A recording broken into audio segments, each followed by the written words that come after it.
We ready? All right, I will go ahead and call the September Board of Commissioners meeting to order. Good morning, everyone. Thank you for joining us for the NRHA Board of Commissioners meeting. We are broadcasting this meeting live on a virtual platform.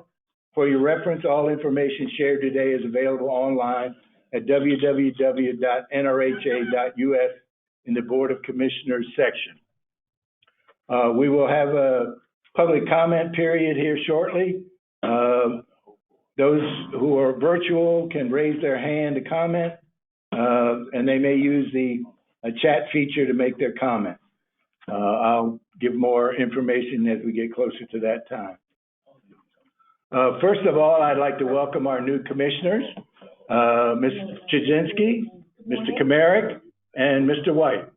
I look forward to working with you, and thank you so much for being willing to serve.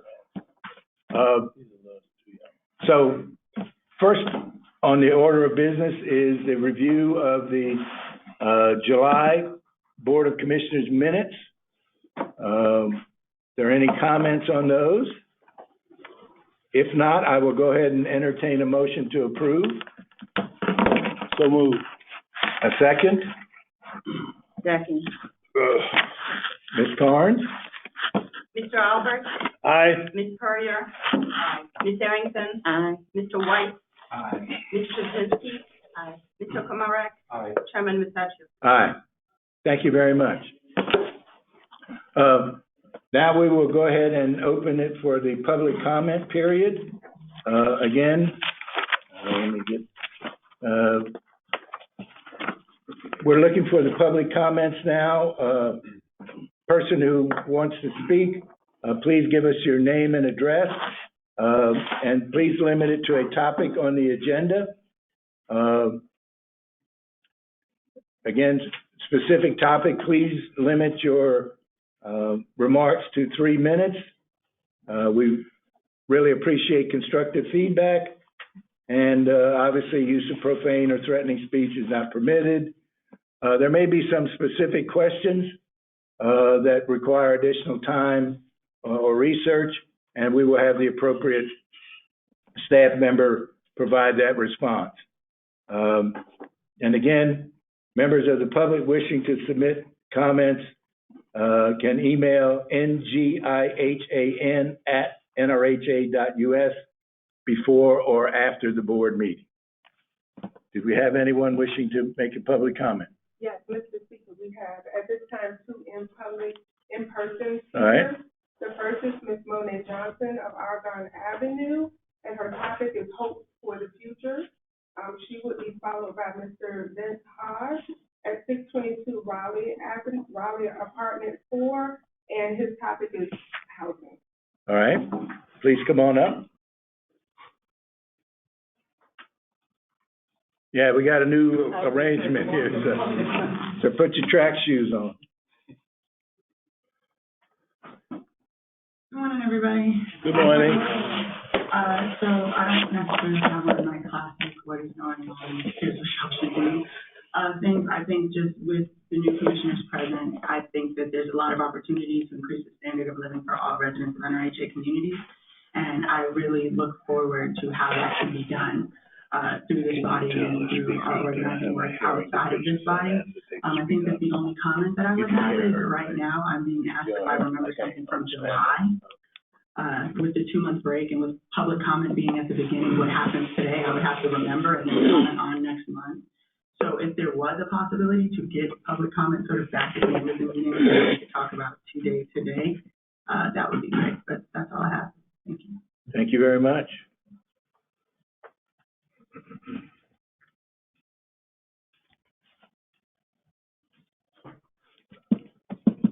Mr. Hodges? Also, for any public speaker, would you please speak louder? We do have an individual who turned down my request for an ear horn. So if you, Mr. Vaughn, if you could speak loud, please. Good morning, everybody. My name is Vincent Hodges. I live at 622 Raleigh Avenue, apartment 4, Norfolk, Virginia, 23507. Can you hear? I can hear. Public comment regarding the agenda. here's the thing, if you want real feedback that's going to be effectual in the communities that we can take to the doors to assist what programs are out there, then we need public comment at the end. Everything, we have to absorb all of this, then remember it, and then take it, synthesize it, and take it to the doors. There's nobody here present that currently has more hours on the doors than I do over this time period. Through gun violence, through heat, dry spells, busted plumbing, unexpected water outages, where no contingencies are being taken care of for people with special needs. I could come out and draw a 100-yard radius and, again, serve being veterans. We gauge distance as well, don't we? 100 yards, I could show you a section in your public housing where 4 tenants have special and very individualized needs. The programs that the NRHA are providing or the case management is not assisting with. I will not bring tenants in here and use them as pawns to play gotcha. What I'm saying is that whatever case management is out there is ineffectual at this time. Invest in social work now. Now. We're sitting in city council the other night trying to work on this, Youngs and Calvert, before the shooting that happened, or I'm sorry, this is after the shooting that happened at noon. We have tenants that we work with that are saying, hey, can you go back in there and please check on my family? That's real. During these unplanned outages, there are no plans for resources. I don't know what the board's stance is on not having a grocery store or some method of getting food to these people, but to not acknowledge it truly amongst you all is violence. You are starving Black people out of their homes. You are starving people out of this. For me, to go from Young's Terrace to get 2 cases of water to Pepsi and a thing of pineapple from the Harris Teeter off of Colonial, 26 minutes round trip in my 2016 Kia Soul following the speed limit. What happens when I don't have a car? What happens when I do have to take a walker? What happens when I have to take unreliable public transit? There are a myriad of issues here that we won't address. I've heard congratulations to the new appointees to boards and commissions. I have heard, and I'm saying this to make sure I don't make eye contact, I have heard disparaging comments from one of the new appointees, from other tenants in these neighborhoods, one I'm looking at right now. And I hope that those prejudices don't follow to the duties and responsibilities that are being taken on right now. That's 3 minutes. Thank you for your time. Thank you. Do we have any virtual? At this time, we have no virtual questions or no hands in the chat. All right, if you would check the hallway, please.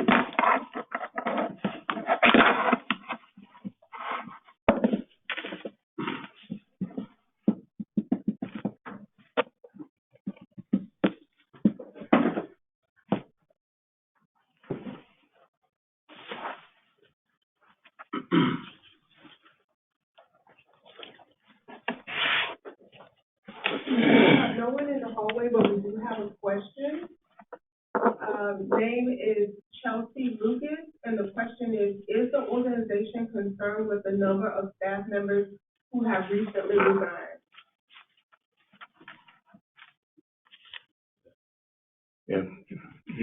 Yeah.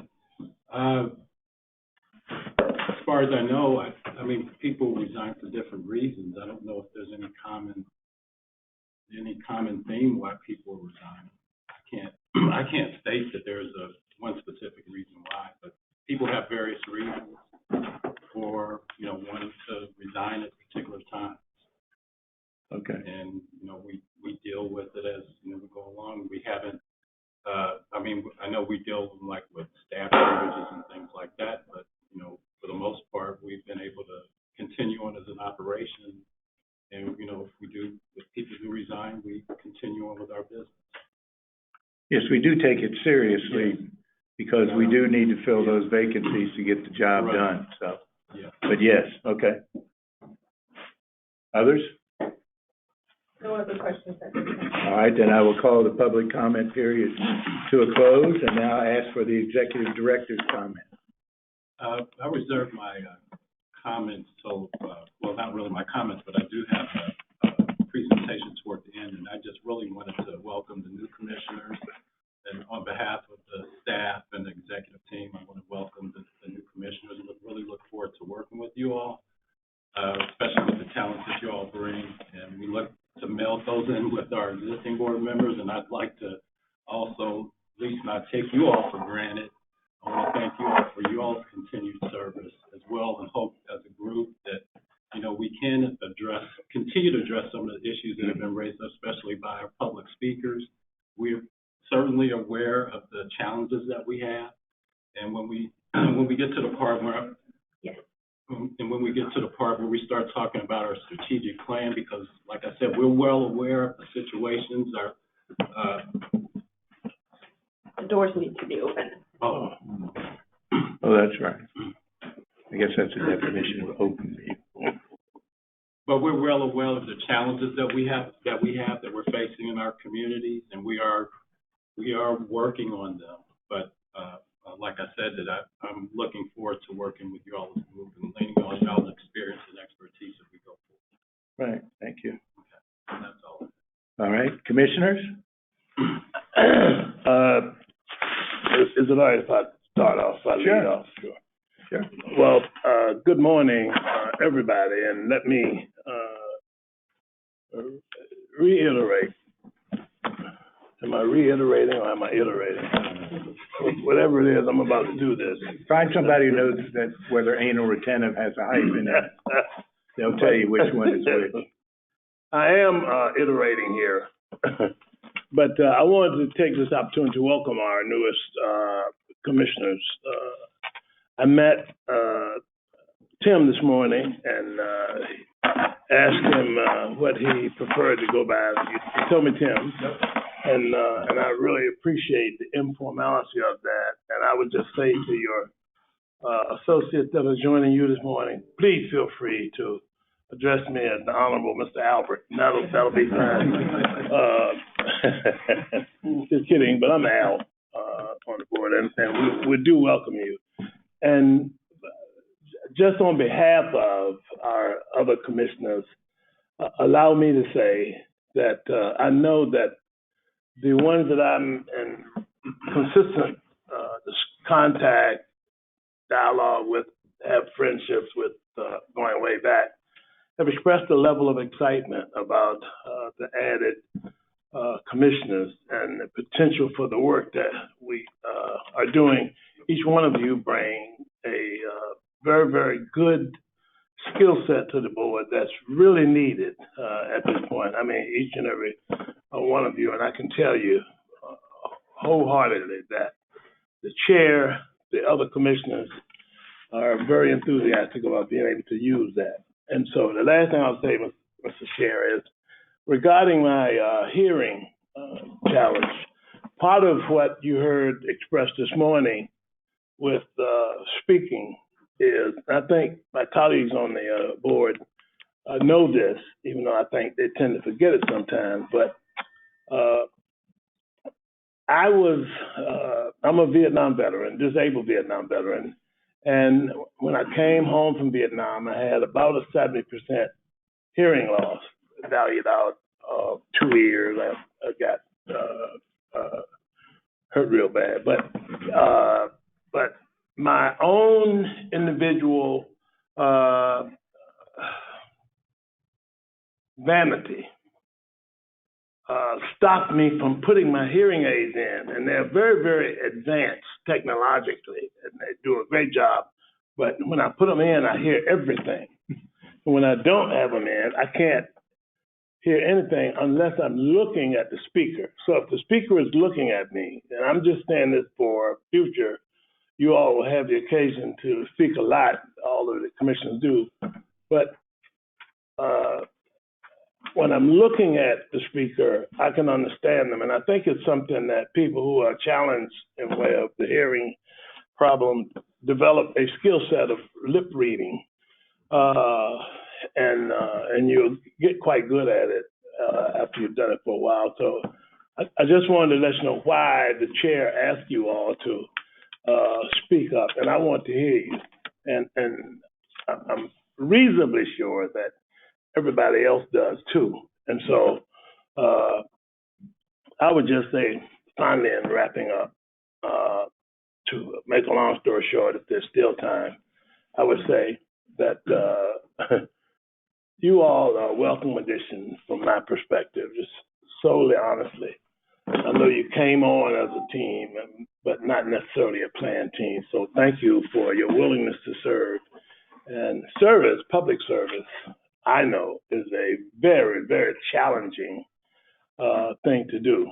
So for most of you, this is not your first rodeo. Same thing with our colleagues here on council and even, on the board of commissioners, even those that are not here. So I understand the challenges. People feel like they have a right to talk to you any kind of way.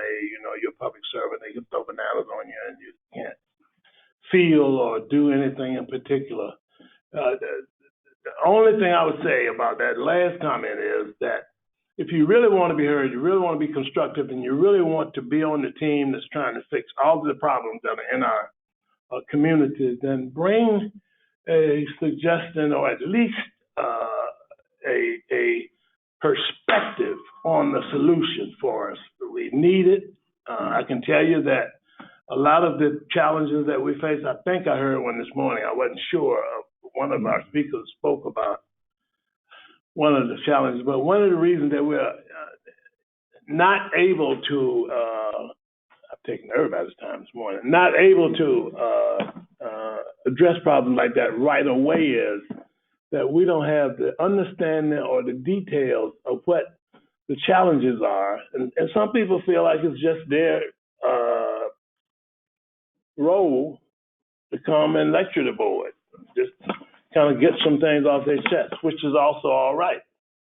We're a public body impaneled by the public legislative representative of our city, and so I think when we sign up for that. So I don't think the public comments bother most of us too much. But if you really want to be heard and want solutions, let's engage with each other in a way that we can be a part of the collective solution together. So, okay, all of my colleagues are giving me cut it short sign, so I'm gonna stop it right there. So thank you, welcome all of you, and I pray that I am able to call you by your first name in a very casual way, and I pray that you all would be do me the honor of addressing me as His Highness, and so we'll do that. So that way. Thank you. Thank you. Other comments? Rose? I want to welcome all the new commissioners that are here. I'm glad to be able to work with others because everybody comes with different solutions, different answers, different new ideas, and there's nothing wrong with that. But we are on a mission here in RJ. Our goal is to help our residents and be there for them and listen to them, not decide what we want. We need to listen to them and decide what they are asking for and work around that. Most of the people on the board here already are very humble, and they listen and they try to understand, and that's the main thing. So if you ever run into a problem and you don't feel like you feeling it, just come to one of us because we have a heart for our residents and for our people that are here at NRJ. And I hope that everything comes from you all, just like everybody else, in love and in peace. Amen. Thank you, Rose. Preach, Rose, preach. Well, again, welcome all of you. I think one of the analogies is that you come in and become a melting pot. Well, what we'd like to have here is, the different one is come in and be part of a salad, which is each piece of a salad is identifiable. It's different than the other pieces, but coming together, it makes something totally different. And I think that's what we're looking for. As Rose and Alfonso said, the skills that you bring will make us a better group. And so again, thank you very much for being willing to serve, and I look forward again to working with you. Any comments from our new commissioners? Well, I do agree with Rose that the way we start coming up with solutions is to listen. And I personally feel that if I'm going to represent anyone and serve the community, then I need to talk to people in the community. I want to go to every single property, and I want to walk it, and I want to see it, and I want to talk to people and meet people and listen to what they have to say, because how can we come up with solutions if we don't know what the problems are? And I think people probably have a pretty good idea of what they need. So that's my goal, at least, to start, because I have a lot to learn. And I do that first by meeting the people that I serve. Right. Amen. Well, thank you. Thank you. Tim? Thank you for the welcome. I appreciate it. You know, I first moved to Norfolk in 2014. And soon after that, I actually went to the Young Parents neighborhood as a part of a faith-based organization that I'm involved with. So these, you know, issues that you're dealing with have been on my heart for a really long time. I'm happy and excited to be a part of some of the solutions. And I echo the sentiments of listening first. Thank you. Thank you. Raytron? Good morning. I am Good morning. really honored to be a part of one good body. I am a project of NRHA most of my life, and to sit on the other side of the table is a blessing. But my only goal is the community, period. And we have to take some things in consideration now, and to do the right thing for the residents. I'm always been on the ground running. I'm going to continue to run for the residents of every aspect of NRHA. And I hope my new colleagues will join me for the good fight, because we have one ahead of us. And we want to make sure that we are welcoming every aspect of staff, administrator, everybody, to give us the most up respect when we're doing our job. And if we cannot, because we're going to go out there and do the right thing. It's this time what the city has made us to do, and we will follow the torch, and we'll take it from. So we just want to make sure that everyone under the umbrella of NRHA will join us for the crusade of the community, because we're at war and we want to fix the war. And I think these are the new people that will make it happen. It's a new day. It's another day. Amen. So I really thank you all for allowing me in the city and the mayor and the council to appoint us. I think we're the new superheroes in Norfolk. So thank you so much. All right, thank you. Well said, Raytron. All right, we'll move on now to a resolution, and I've asked Ms. Carnes to read that. Yes, sir. Good morning. Good morning. Resolution of gratitude to Ken Benassi for services rendered as Commissioner of Norfolk Redevelopment and Housing Authority. Whereas Ken Benassi has served as a member of the Board of Commissioners, the Board of Norfolk Redevelopment and Housing Authority, the Authority, since November of 2017. Whereas throughout his tenure on the board, Ken has demonstrated a strong commitment to the Authority's mission of providing decent, safe, affordable housing, as well as related essential services for the citizens of Norfolk. Whereas Ken has served as an advocate for the residents of NRH's communities and a passionate voice for the equitable treatment of such residents, regardless of race, age, or economic circumstance. Whereas Ken's development expertise, developed through his experience as a commercial real estate agent, which has brought valuable insight to the board and was instrumental in assisting the board to better guide and address development and finance matters to provide greater accommodations for all of NRH's residents. Whereas Ken has consistently carried out his responsibilities as commissioner with dedication, perseverance, and pragmatism, always serving as a voice of reason and approaching every issue with integrity and an open mind. Now, therefore, be it resolved that we, the commissioners of the authority, do hereby take this opportunity to express our sincere appreciation for Ken's service to the authority and his many contributions to the board. Be it further resolved that the chairman of the Board of Commissioners of the authority is hereby directed to provide a copy of this resolution to Ken Benassi and cause a copy of said resolution to be placed on record in the offices of the authority. May I have a motion? Second.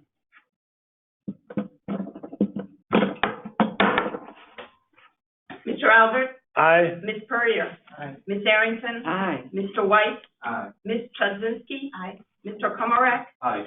Mr. Musacchio? Aye. Shall we get over? Should I move? No. We're good. Also, I'd like to let you know, Ken and I are bicycle buddies. We ride a bicycle quite a bit. Fortunately, Ken is usually in the front, so I have a view of Ken that's a little different than a lot of other folks. So, but really do appreciate it. And again, all of the things that have been said are absolutely true about your service here, Ken. And we really do appreciate all the things that you've done for us. Thank you. Thank you. Do we have time for just We got it. Yeah. a brief moment from our? Off the cuff. That's what you're best at. This has been a life-changing experience for me to be on this board. It's shown me some perspectives I did not have, many of them coming through the wisdom of this man. And it was a good experience for me. It was a good give and take. I think I brought value and I received value. And you got a big challenge in your hands, but this is worth doing. So, Roger on, keep going. Amen. Good job. Thank you. Thank you. Okay, thanks so much.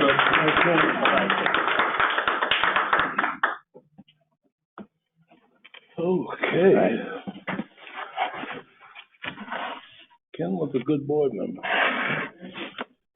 Let me get this electronic stuff again. Hey, Stevie. It's all against Good morning, me. Stevie.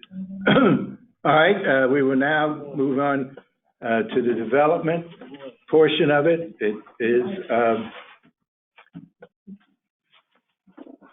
going to have two pieces of it. I don't know, Steve, are you first or is John first?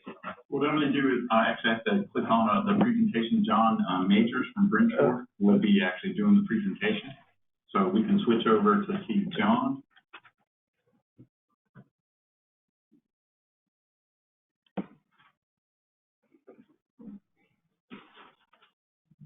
Good morning. Can you all hear me?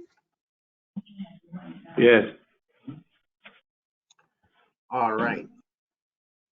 So I think I've got two presentations. So one of them will be the development overview for the next, which was actually the final phase of the Tidewater Gardens development, what we're calling B1 and B2, also known as blocks 2, 4, 5, 6, 3A, 3B, and 11. And then we also have a presentation on the naming process. So Steve, tell me where you want me to start and where you want me to go. To facilitate the technology, we're doing a little bit of a hybrid model here. We did not trust the technology for me to try to play it from my computer. So I think somebody's going to actually hit play from the computer there in the room. Looks like it's teed up. John, we got it up now. Okay, so I'll essentially let you guys watch the video, and then if anyone has questions, we can talk about that afterwards. What we're gonna show is a slide for a presentation on the, this is the St. Paul's First Neighborhoods Initiative project. We're looking at the last phases in this project, or phase 4, Tidewater blocks, B1 and B2, as well as an overview of sort of the whole project in some regards. So that's what you're going to see in this presentation. Again, this is hot off the presses, but this is where we're going.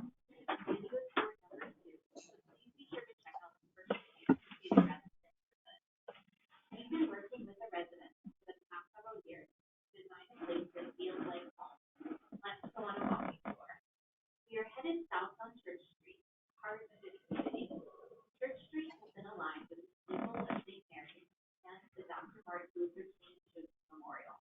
It surrounds the neighborhood in a sense of history, pride, and place.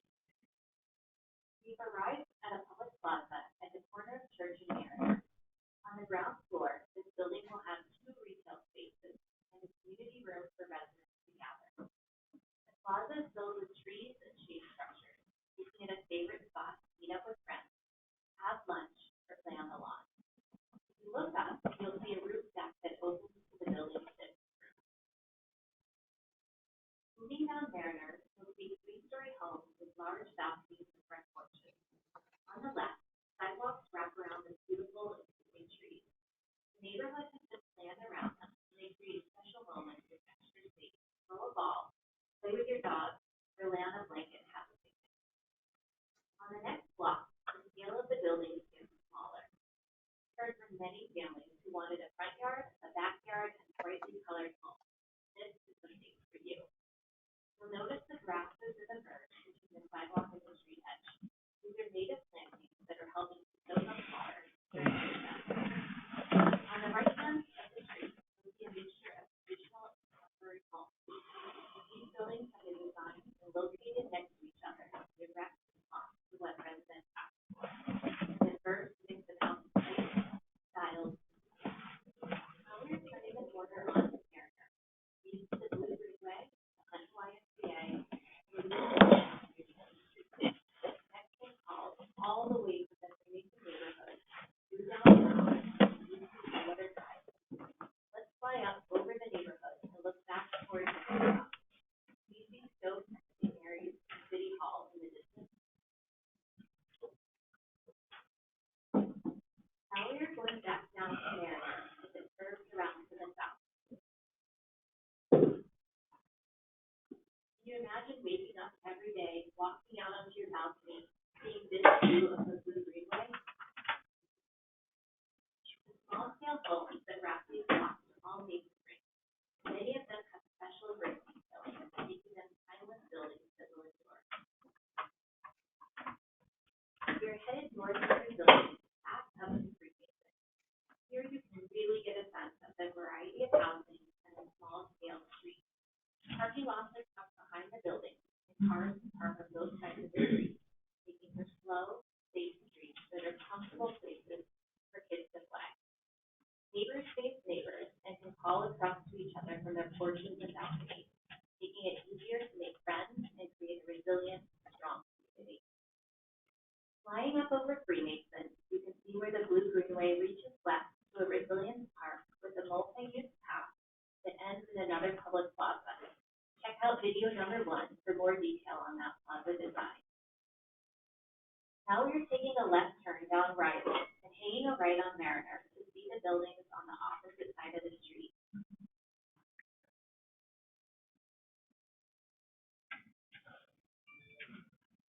We're back where we started at the public plaza just in front of the Basilica of St. Mary's. We're going to turn left down Oak Street, come under the existing live oak trees, see the small-scale brick townhomes that are wrapped in native landscaping. Finally, we fly up to see everything that this new, connected, St. Paul's neighborhood has to offer. Mixed-income housing in a mixed-use neighborhood in a place that is transformational for the people who call it home.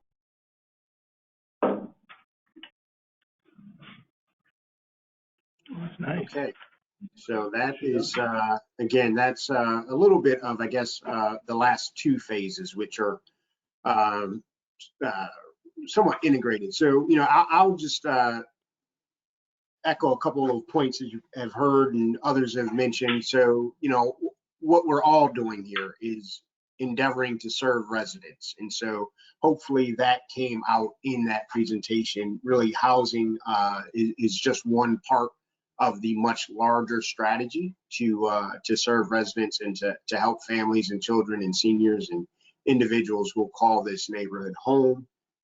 Some of the things that you saw reflected in that video are directly the result of conversations that we've had, conversations that I've personally had with residents, the diversity of housing types, right? So you will see some what looks like a traditional apartment building. You will see some things that look like townhomes where people said, hey, I remember one mom saying, I want to be able to stand on my porch and look out and see where my kids are playing. And so I heard that and I took that back to our design team and to our architects and said, hey, this is something, not every family is not every household is going to have that same need, but that's one of the things that we need to make sure that we're incorporating into the plan. You'll see the look and feel of an organic neighborhood. Neighborhoods traditionally don't all plop down where everything looks like it was designed by the same architect. So we've got on this phase 4 different design teams that are all working. So you'll see what looks a little bit diverse. You'll also see some things that look a little bit innovative, but also we gave the design team the charge of making this fit within the Norfolk character. So it'll look a little bit different from things you've seen before, but it won't look completely out of character. And then also that integration with the larger neighborhood infrastructure investments like the Blue Greenway and the realignment of Church Street and things like that. So hopefully those things were all evident in the video. So I'll open it up for questions if anyone has any. Questions, anyone? I have a question. Sure. Hi, Commissioner Rachel, I'm White. Good morning to you. Good morning, welcome. Thank you. Any direction that the residents have, what's the closest store, supermarket that's going to be in that area? Wow, that's a very good question. That is a question that has come up over and over again. So we will have some commercial in our ground floor, but it's really a much larger question for a commercial game plan for serving the residents. So we are in discussion. We're going to hire a brokerage firm, a commercial brokerage firm, but we will do everything we can to attract a market to the area. But it's one of the things is it's a great question. It's really a bigger question than just this group. Okay, let's make sure when we do it, make sure it's not a exotic kind of store. Make sure that, everybody can go like a actual farm, fresh food line, that kind of thing. Too exotic. So when you're first, you step out of there, you can announce it and know what they're getting. Sure. No, you're asking all the right questions. You're making all the right points. It's a real balance, right? From a commercial perspective, and we're focusing on housing, but this is mixed use housing. So again, some of this will have commercial on the ground floor. So, as we start to have those conversations, there are probably tenants that would say, hey, I'd love to be there. I can pay the rent.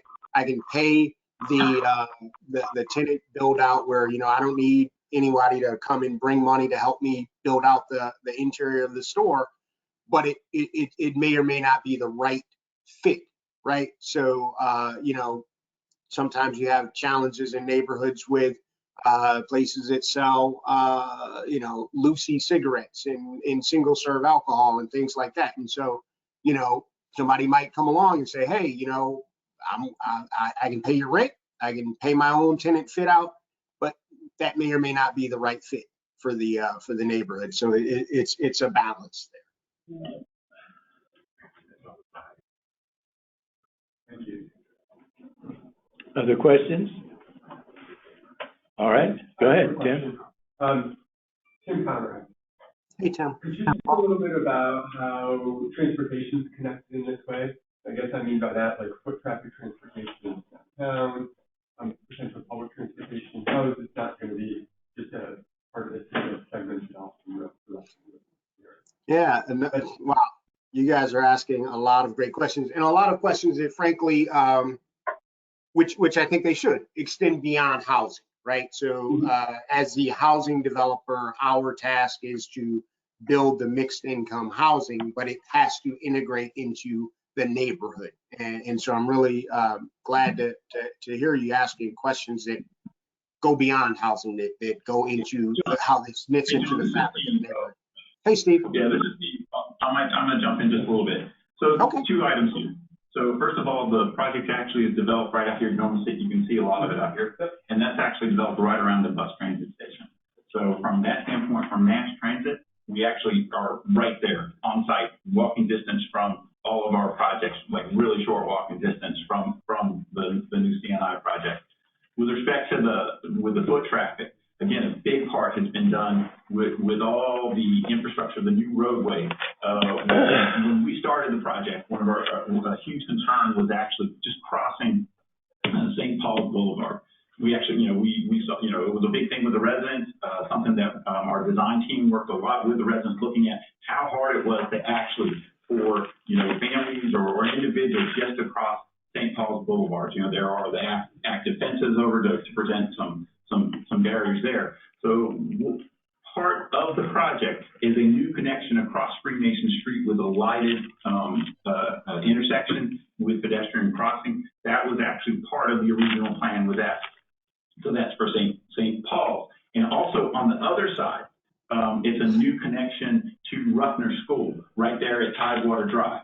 Again, it's this Freemason where you saw through the video where we noted the connection with Freemason. So that one spine there really connects the east-west, not just traffic, but foot traffic from really Ruffner School all the way into downtown. Going north and south, we sort of reimagined or realigned Church Street and sort of brought it back up. In its current form right now, Penn Church is kind of a dead street, and it's not really conducive to much. So this is actually bringing all that life back into the community by essentially reestablishing those street patterns.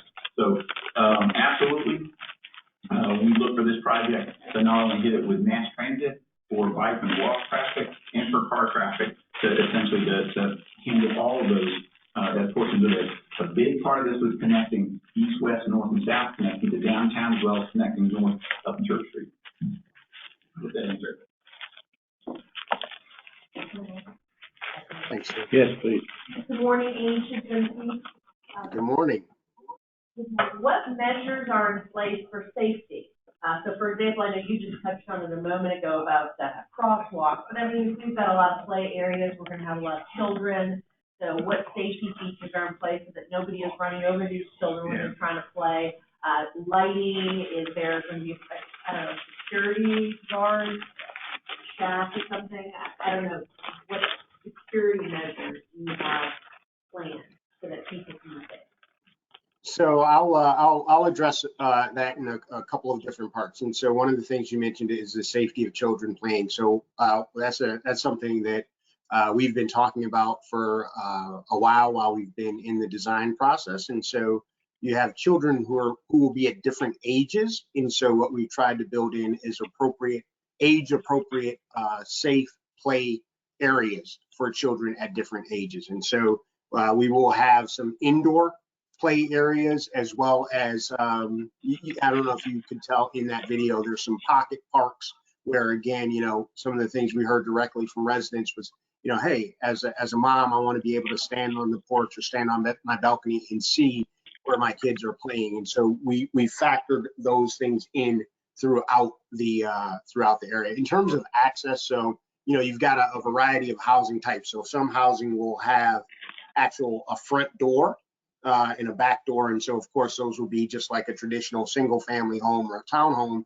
where, you've got the ability to lock your door. For the multifamily units, there will be access where only residents can get in to certain areas where they will be able to get to like the residential hallways and things like that. So like the commercial in the lobby, and even just, you don't want people wandering by mistake where they say, oh, hey, I'm going to go and shop at this place, and they make a wrong turn, they end up in somebody's hallway. So we'll have those things using sort of the low voltage security systems where you've got a card in or however. Our property management will get into the actual details, but there will be protection so that you don't have someone who even just, with no nefarious intent, just makes a wrong turn and ends up walking down somebody's residential hallway. So with the community, as noted, the hierarchy of streets, So, the city's doing, is doing all the designs, but, use the urban design principles for the hierarchy district. So, Church Street is gonna be your main spur, Freemason will be your main spur, and then all the rest will be neighborhood streets. We're using the appropriate, speed limits, as well as, you notice through the fly-through, parking on streets, canopy of trees. These are all things that help mitigate or slow down traffic in neighborhoods. Again, all part of making more of a neighborhood feel and slowing down, so that's for car traffic. All right, thank you. John, I would just stay on board, because the next one's coming up, right here, I might need a little help getting, I can do it for him. Okay, do you want me to try to share this one, or do you guys want to do it there as well? Well, I can pull it up here. You can share it, everybody can see it online. You will see it? If John shares it, everybody online can see it. Okay. John, go ahead and share yours. Okay, let's see if I can figure that out and go to. Okay, we do a quick introduction. So this next presentation is on the naming. And Suzanne, this was something that you asked for about 3 months ago. And so John's going to give an overview of that process of their marketing work. Is that the yellow duck thing? The yellow duck, correct? All right, starts on page 16 in your, We got a yellow duck in our packet. yeah, No, I saw him on your, yeah, starting on page 16. all right. So I can't tell. Are you all seeing the yellow duck screen now? Yes, we are. Okay. Tell me when everybody's ready. I'll walk through this. I can't see the room and the presentation at the same time. There you go. Okay, are you guys ready? Yes. Yeah, ready when you are.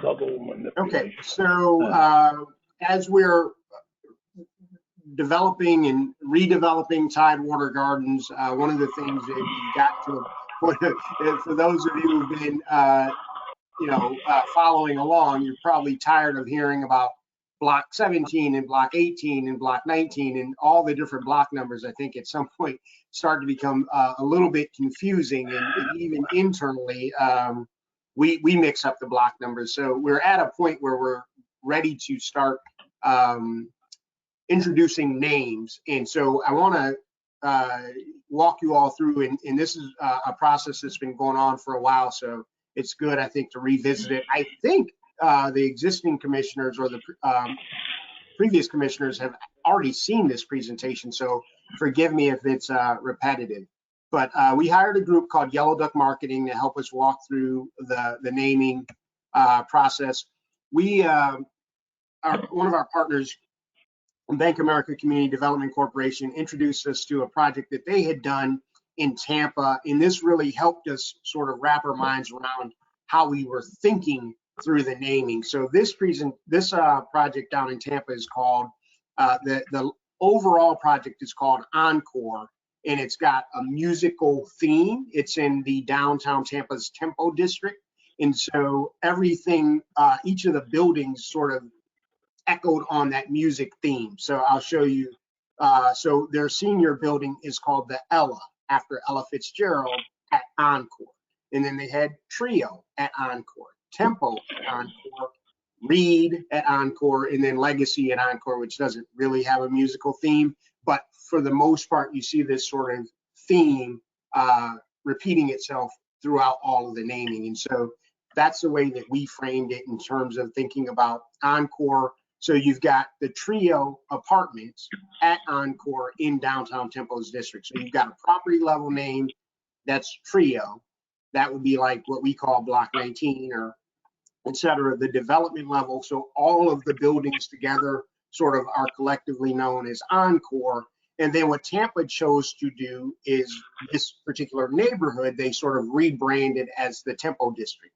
My understanding, that's not being considered in Norfolk, that this would not be, there wouldn't be sort of a neighborhood level rebranding. That would be beyond the scope of the residential development team. We were really looking at more of the property level and the development level naming. So, John, can you maximize your screen? Yeah, sure. And zoom in. And then zoom in. There you go. Is that better? Okay. So between, I'm sorry? Zoom in one more. Okay, is that it? There you go. I should probably be able, let me see if I can go to full screen. Is that better?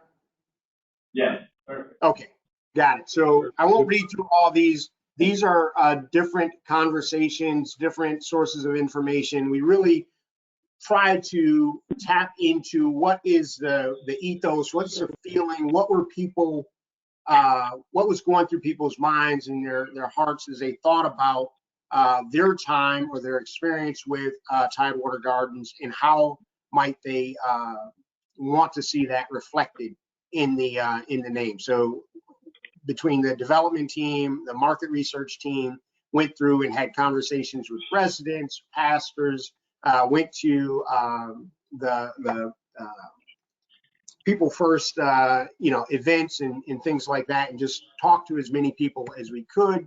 And here's some of the things that we heard, right? So you heard resilient quite a bit. That came up quite a bit. People had a historical sense of their time at Tidewater Gardens and what they what they thought about Tidewater Gardens. And then this family friendly and nurturing, this like we looked out for one another, like families were very, very tight knit there, especially historically, and they wanted to see that reflected. So here's some things that we heard, and I think you all have this, so I won't read through it all, but the trees, I'll hit this. And I think, Mr. Albert, we talked about this last time. We were a little bit surprised the level of just love and dedication that people had to the trees. It came up over and over again. So that was something that, again, as we talked to our design team, we said, hey, let's make sure we're saving as many of these big old trees as we can. So that's, we're really happy to be able to incorporate the trees, both in the naming as well as in the design. We talked to pastors. Oftentimes pastors are representatives of the residents. And so we heard a lot of the same things. But what we also heard was this, it's not a community of hopelessness, right? So people may feel like they had some difficult times at times growing up in Tidewater Gardens or with their time there, but it was really, again, that resilience, not only environmentally resilient in terms of some of the stormwater and things like that, but also a resilience of spirit that showed up over and over. This is more of the marketing team. This is, they kind of try to tease out things like brand personality and things like that. That is beyond my pay grade in terms of my ability to understand marketing. But that's what these are the things that they came up with from their discussions and conversations. So here are some of the names that the marketing team took.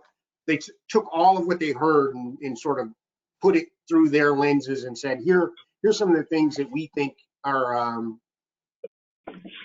that resonate. So triumph, right? So again, we talked about, life isn't always easy. Life at Tidewater Gardens hadn't always been easy, but people felt triumphant. And so triumph was one of the names that came up. And don't get too tied into this. This is just the marketing team. I think they were playing around with sort of what branding could look like, what some of the signage and colors could look like. Don't worry, that this is nowhere near what the fonts or naming or anything would look like.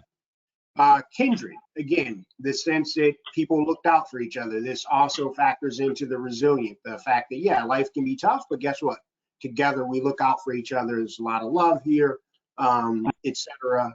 So kindred was one of the names that came up. And I'll show you how these different themes might actually work into property and development level names. So again, them just playing around with some color patterns and things of how that might play out.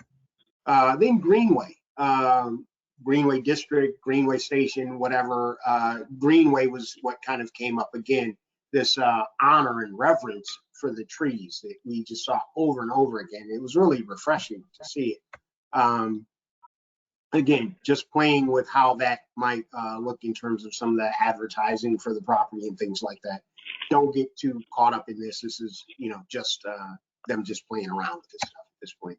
So then here are possible names that you could sort of pivot off of Triumph, Kindred, Greenway, things like cypress, elm, any type of tree, legacy, lineage, arbor, things like that, right? So here's how that would potentially play out, right?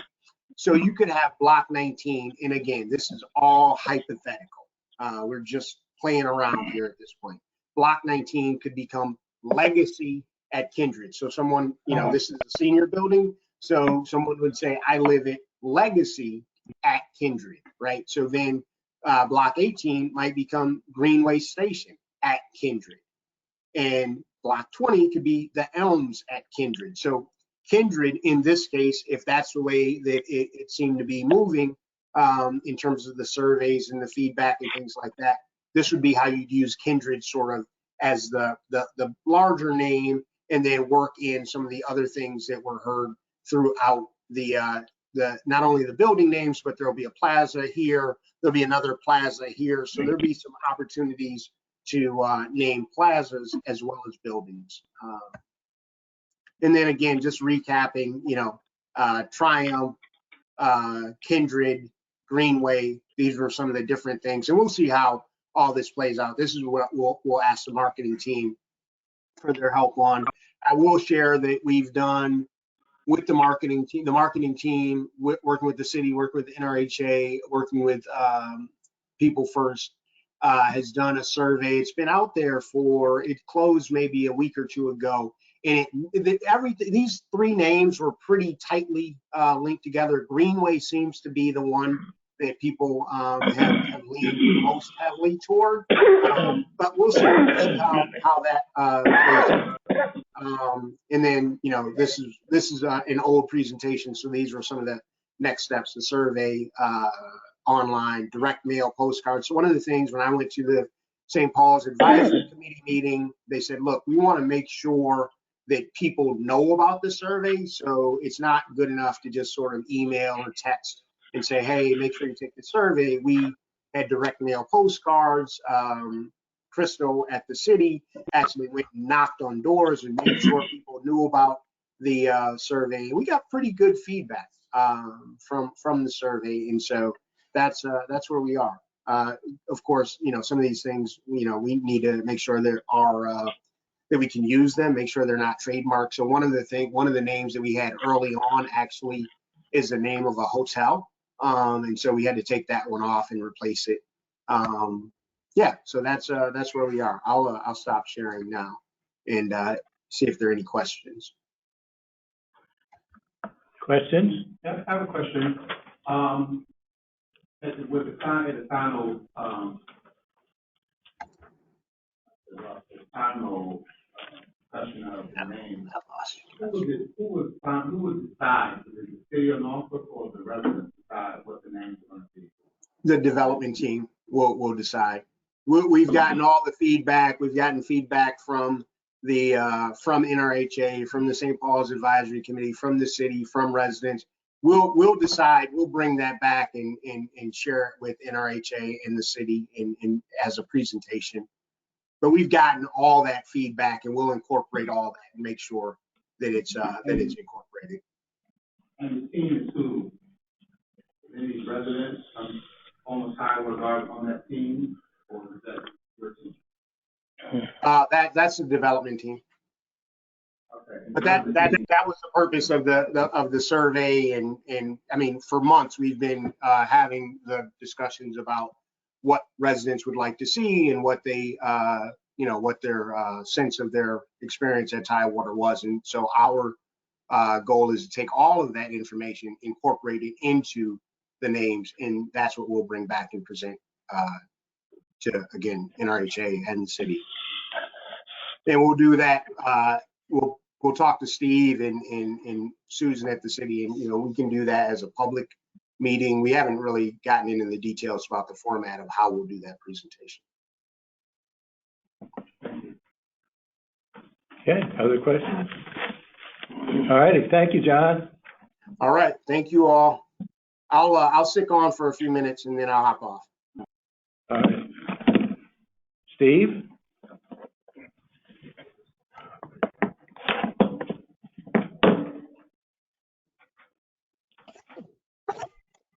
next page, page 38. 38.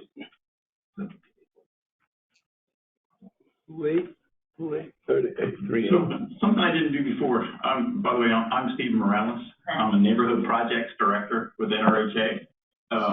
And part of my job is the transformation of a number of our communities. So I work on those, I coordinate and work with whether developer, residents, and obviously, you know, the broader community in the city. So what we just talked about with the Choice Neighborhoods Initiative project, St. Paul's, or what everyone's heard over the last few years. So I'm coordinating on that project, working with John, the city, and others. What I'm going to talk about right now is through COVID and through the crazy times that we're currently in, we have an opportunity from Virginia Housing, formerly known as VHDA. They have come in this year with a grant program to provide literally millions of dollars, $8.4 million to NRHA, as sort of an addition to our capital funding.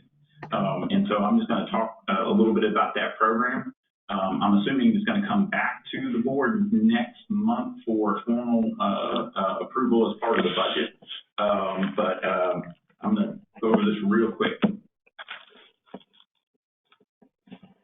So VHDA, again, is looking at what's been going on. A lot of the projects that across Virginia that authorities have been working on, particularly transformation projects, have all been running into some pretty tough times with respect to financing, whether it's through inflation, a lot of issues dealing just with work crews, our struggles with low-income housing tax credits, and just the overall and sort of the escalation of costs in building our project.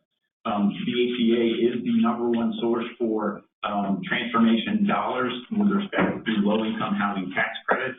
All of the affordable home builders across Virginia and really across the nation rely almost exclusively on low-income housing tax credits to build projects. It's a very expensive program to get through, and ultimately it's tied obviously to all of us getting down to the dollar on making these things work, on getting our financing, whether the tax credits, private debt, and other grants that may come into play.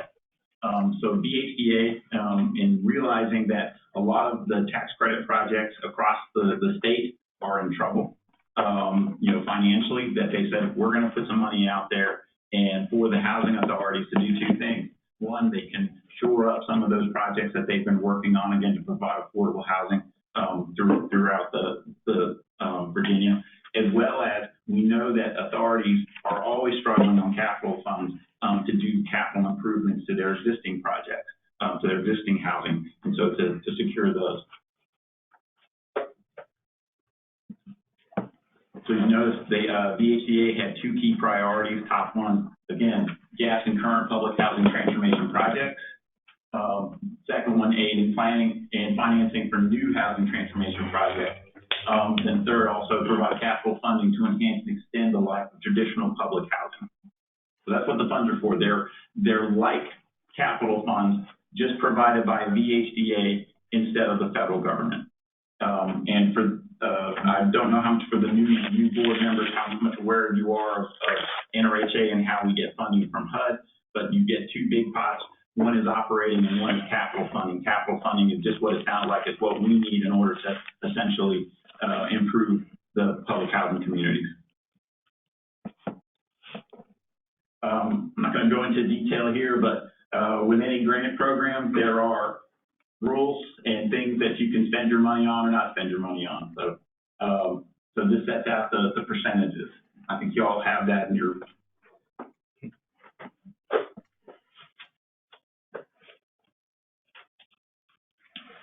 Again, there are ineligible uses. Again, these are more like capital funds, so we're not doing relocation, management improvements, developer fees, existing units that have already been transformed. That's kind of important. office expansion, furniture, land banking, et cetera. Again, this is to get money into affordable housing projects.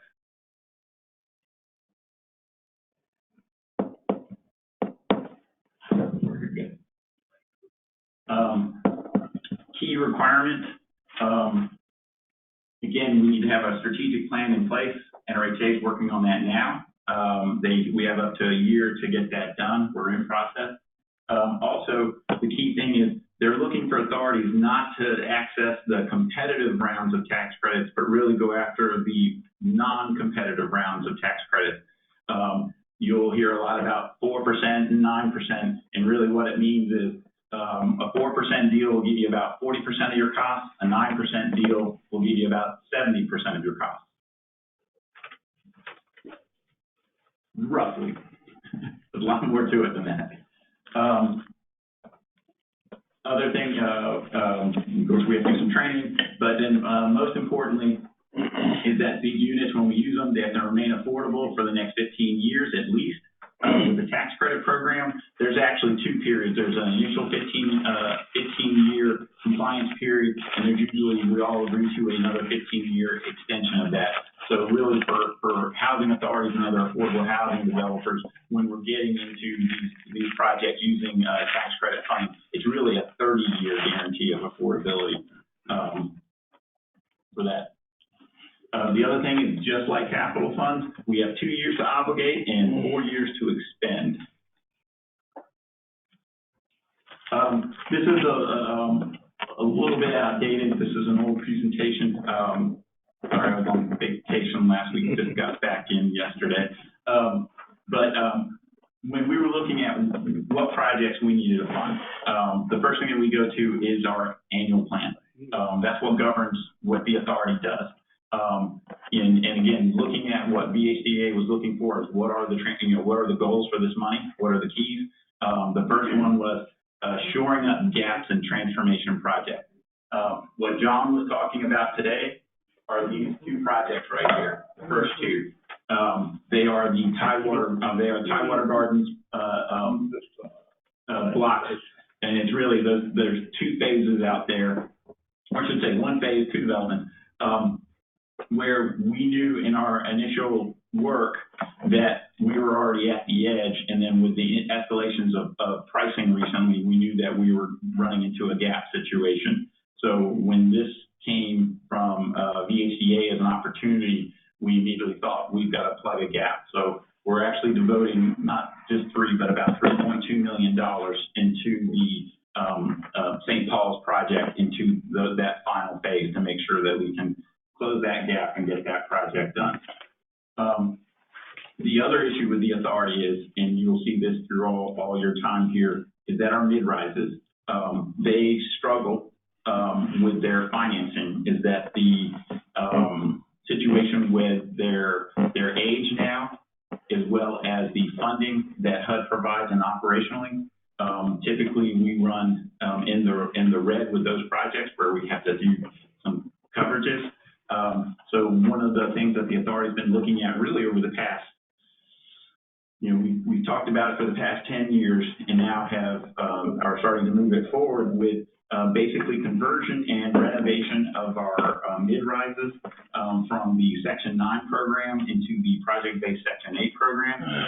And the reason for doing that is twofold. One, the Section 8 program will allow us to get higher rents, and then so that will shore up its finances, and more importantly, those higher rents will help us in a tax credit project essentially cover the gaps necessary to do a full-scale renovation, which will allow us to bring down the maintenance and operational costs for the project again, so its longevity will continue, as well as improving the mid-rises that have not seen a full-scale in-unit renovation since they were originally constructed back in the 1970s.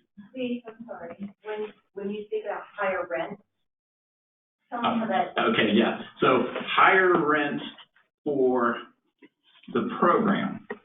The Section 8 program uses the same Section 9 standards with income. So say today that somebody can only afford $200 for their rent and they're living in one of our mid-rises. We come through with a conversion and move from the Section 9 to the Section 8 program. they can still only afford $200 for that rent.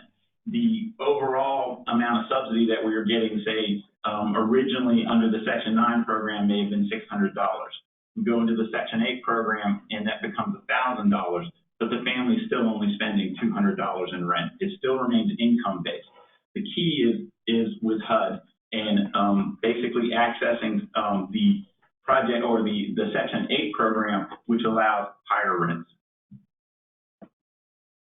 So the residents are held harmless. The residents are held harmless. That's the key. Formula, the subsidy that we receive outside of that, when we have a high rent, it's the city. Correct. So nobody gets kicked out of there. No, and that's not the purpose of it at all, is that we will go through basically we're doing a renovation, not quite in place. We will have to do temporary relocation when we do these projects, but essentially the folks that are there now will be the folks that are there after renovation, pre and after. So, and that's key.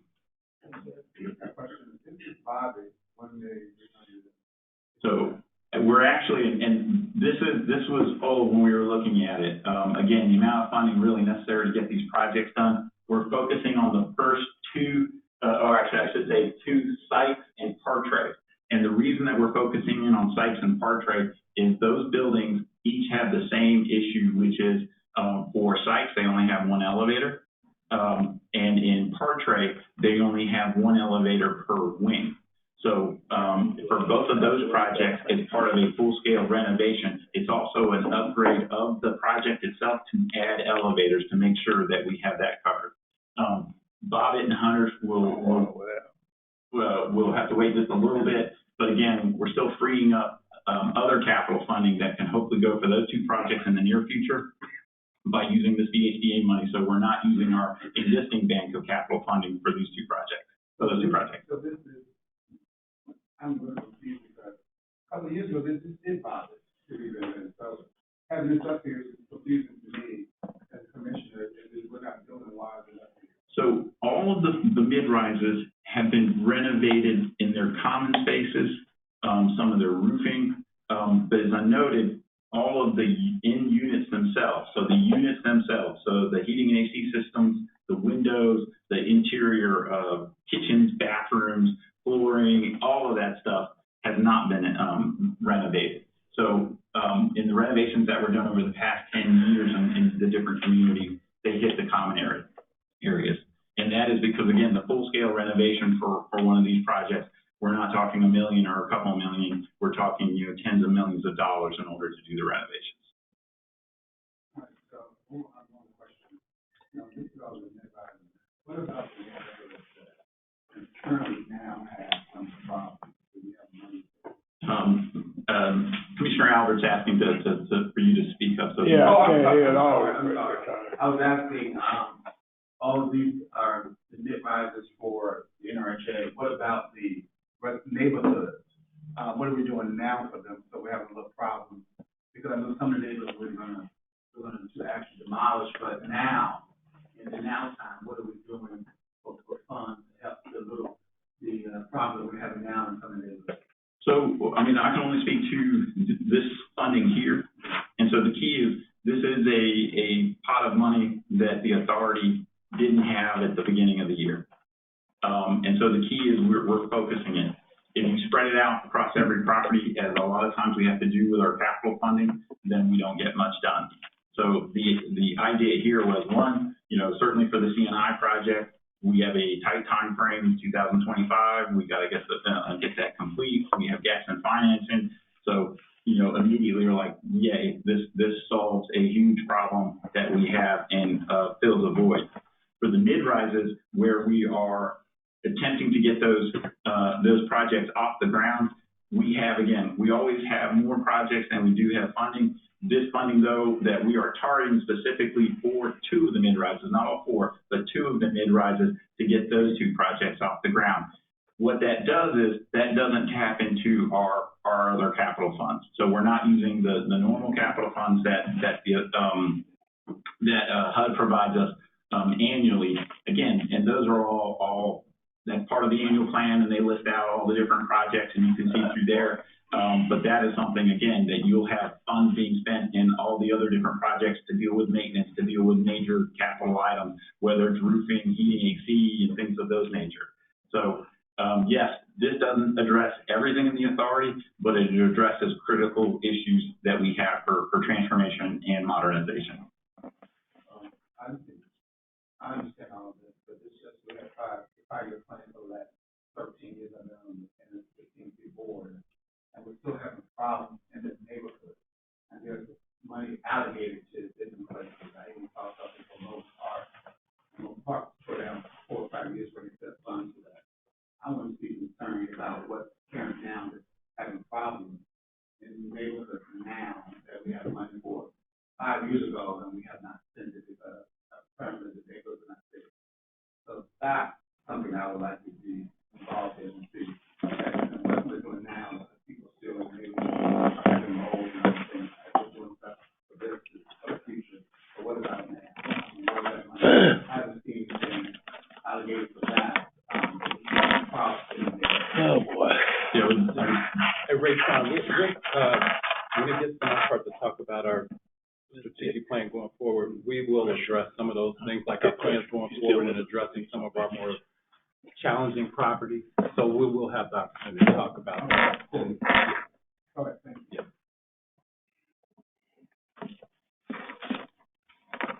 So again, we did apply. We applied, we had a two-step application process. We applied back in March, and then had to submit additional information in May. We were approved for the $8.4 million. Again, I think this was after the approval of the budget for the authority. And so I do believe, and Scott, you may want to touch on this, that we have to come back to the board for the formal adoption of those $8.4 million as part of our budget. Yeah, we'll bring those in. It's always good to come with a budget amendment where you're putting more money in. Yeah. So yeah, we'll definitely come back with that. We have to determine, since we run on an annual, we have to determine how much of that money we're going to spend this fiscal year. So we're not going to amend for the whole $8 million. So that'll be the determination point. Once, the idea today is the board kind of accept that we're going to have this, and then we can determine what we're going to spend through the next year, and then we'll apply that to that budget year, since we come to the board with the annual budget.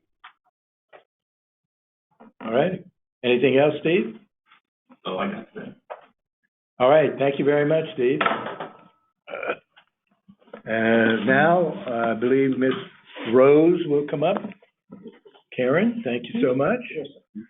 And that starts on page 47 of your packet. Good morning, Commissioners. Good morning. My name is Karen Rose, and I'm Security Programs Manager at NYCHA. For the purposes of our new commissioners, once again, just very briefly about myself, so you kind of understand how I present and why I come up with the initiatives that I have. I'm a 20-year veteran of the Norfolk Police Department. I retired there actually 20 years ago. I've been here for 20 years, very blessed. My 20-year mark was September 3rd. I am a product of Young's Terrace in public housing, so I have a very vested interest in what happens in this authority and how we serve our residents. So I've got a two-part statement here. The first, the reason why I'm on the agenda for a resolution to increase armed guard services for Townwood Gardens. We entered into this contract in October of 21. On July the 7th of this year, a change order was done to add additional funds for coverage for Young Terrace and Townwood Gardens. Right now, we'll continue the services in Townwood Gardens until all the residents are relocated. Our goal is to protect our assets, which are our remaining residents, in our buildings that are subject to vandalism. So I'm here before you, asking for increasing funding to this armed contract in the amount of $69,120.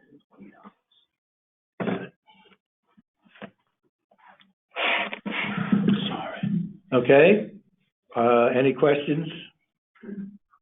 All right, then I think we'll entertain a motion. So move. A second?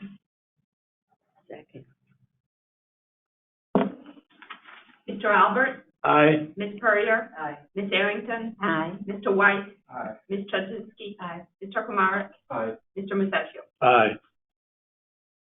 Thank you very much, Karen. Hey, thank you, sir. If you will allow me just a few comments. Absolutely.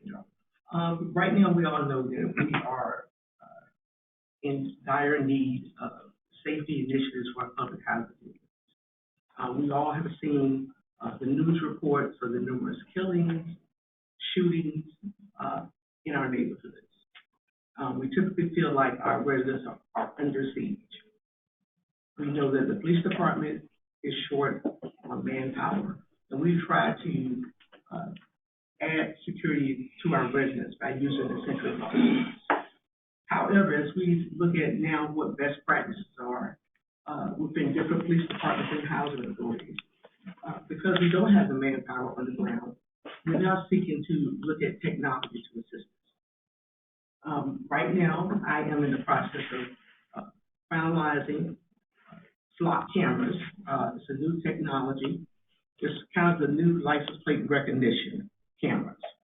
The goal is to blanket the exterior of our public housing communities so that when offenders come into our communities and they drive in just for the purposes of shooting and going back out, that those license plates will be captured.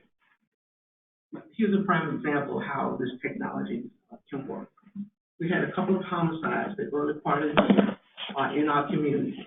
This technology allowed the police department to enter a type of vehicle, suspect car, partial plate into the state. As a result, those cars were picked up by the cameras in Newport News, and arrests were made. We hope that this would serve as a deterrent for them coming into our communities. I have already surveyed our communities and looked at every public housing community and the entryways of which people come and the way they live. And there's only so many primary entrances and exits for our communities. So my hope is to further this project to assist and deter any crime activity. The city police department is also assisting me with this. As I move along researching this project and working on how to implement it, Assistant Chief Norton has been with me at every meeting because they are also considering this type of technology. The goal is for us at NRHA to make sure that we move swiftly because the shootings continue. Prime example, when we use Granny Village, for example. Shooters come in off of Westminster Avenue, they come through West End and right down Chambers Harris. They come in, they shoot, and they leave. Those are those kind of things that could be caught by those cameras, where we will be able to certainly track cars very quickly with the police department, not only in Norfolk, but other cities having access. I say that because we tend to have conflict with individuals in enforcement, and they may go back and forth. Certainly this technology will help. We're trying to assist the city as much as we can to make sure that we are protecting our residents. Also, I have requested authorization for speed bumps. I did that back in July. I have not been very successful, and they are very slow moving, responding. However, I did make contact with Interim Chief Goldsmith on Sunday. He sent a couple of emails on the stage that he put me in touch with the right folks. So I continue to press on, sometimes assertively, to make sure we're doing what we can for our residents. And I'll be happy to entertain any questions that you have. I just have one. I think it's a great idea. And you're actually correct about the shooting in Granny Village. Commissioners, it's just not people that shoot, it is shooting in the air. I think young folks are going to have a good time with it. I think it would be a good idea that we have this and we catch it, because the neighbors have got their ring camera. And I'm a witness of the neighbors really catching the people acting on on their camera shooting and reporting to them. So I think this is an extra bonus to that. I think the residents will be very sure that we will make sure that safety is in place. So I'm hands-on in my, anyway, that's a good idea, and I really appreciate them for doing that. Thank you. And I know Karen has been doing a great job of trying to look for ways to try to mitigate the crime, especially in our community. A lot of times it happens citizens outside, people are involved or outside the community. They may be enablers within the community. And so that's one reason why we're taking a look at Karen's department to sort of beef up what she's currently doing, so that not only we could be a little bit more proactive in what we do. And I know, and I speak for Karen too, it has been a little frustrating when we come up with some ideas like the speed bumps, or, you know, we tried something maybe about a year and a half ago to sort of allow the housing authority to take over ownership of certain private right-of-ways in some of our properties, so that these people who are on bandlists and things like that, they could be apprehended. What they can do now, currently, because there are public right-of-ways, they could actually go on sidewalks or public streets and evade being apprehended. We tried to work with the city and get that changed. They would still maintain the infrastructure, but we would be private. It would be essentially private property. Haven't heard anything. Tried a couple of other things with the speed bumps. Same thing with the cameras, and it seems like it gets in this, and I'm going to be honest, it sounds like it's a lot of bureaucracy when they understand that, you know, the challenges that we're having in our community, and these things should be fast-tracked, and they're not.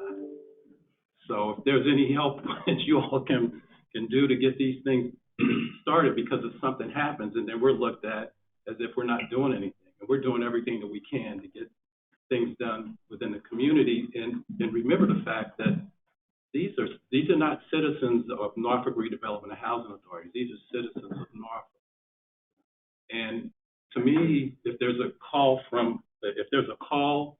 there for police service, as there would be in Ghent, they should get the same type of response. And to me, I get the feeling as if they're on a reservation and they're treated differently. And if we get looked at as what you all are doing, does any other private developer, do they have to do the same thing? Do they have to hire private security cameras on their properties? I don't think so. Why are we looked at differently?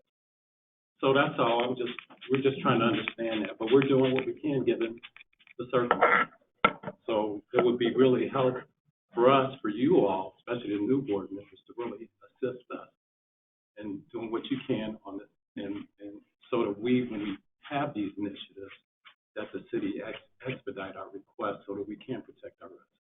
Well, go ahead. So I just have a question with respect to the type of cameras we're talking about. I'm not a technology whiz, but my understanding now that you can go on Amazon and purchase products that can jam these things. You know, the Ring doorbell. And my paralegal, her car got stolen a couple months ago, and they jammed her Ring doorbell. The only reason they saw somebody with someone else's Ring doorbell caught it. So these cameras going in and out, if they've got one of those jammers and they can jam the signals, and I don't know, if there's a type of camera that we can get that can't be jammed using one of these things? Well, here's the wonderful thing about this particular technology here.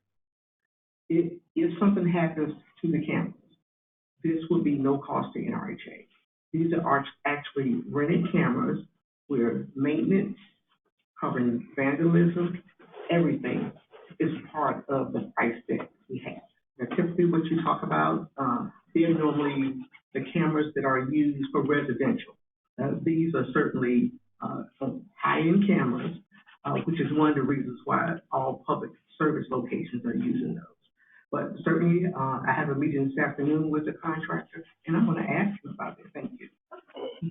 I think it's interesting that the newest police chief of Chesapeake, when his interview said, as long as there's people, there'll be crime. And again, one of the things that we've said here is the best we can do is minimize the opportunity for mischief. Because you're right. As soon as they put the Ring doorbells in, somebody figured out a way to do that. So this isn't, as I say, arithmetic, where if I just add this number, I get the correct answer every time. So it is a moving target, and we will have to respond to it. But again, I think our goal, again, is to make it hard. So again, if we can't own the streets, let's put some speed bumps in. So you can't just ride through and, as Raytron said, just bang, bang, bang, bang, bang, bang while you're driving 60 miles an hour through a neighborhood.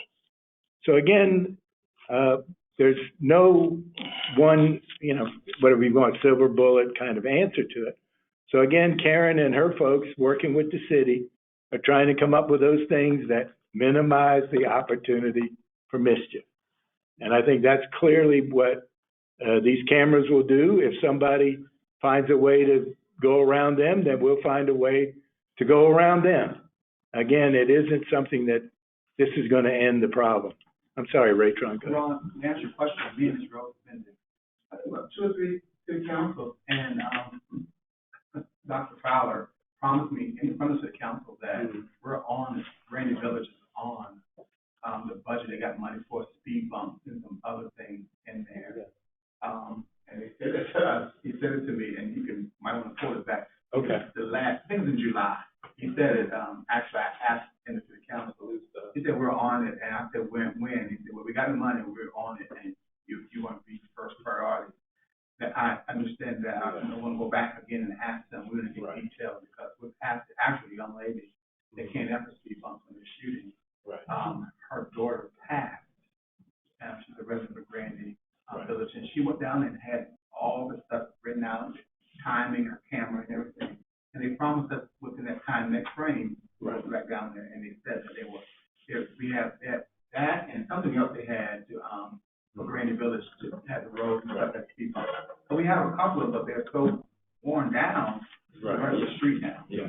So hopefully we'll go back and I'll get your answer. But they did say it was in the budget. They had about $4 or $5 million. Well, we haven't heard anything. We haven't heard anything. As a matter of fact, Mr. Jackson was so gracious in providing me funding for speed bumps in particular communities, especially when I first put the application in. And normally that's not something we would have to pay for. Yeah. The streets belong to the city, and we are trying to enhance our neighborhoods to decrease the crime. That's what I said, is we're treated different. Well, I asked them again because they did say that to me on camera that they had the money.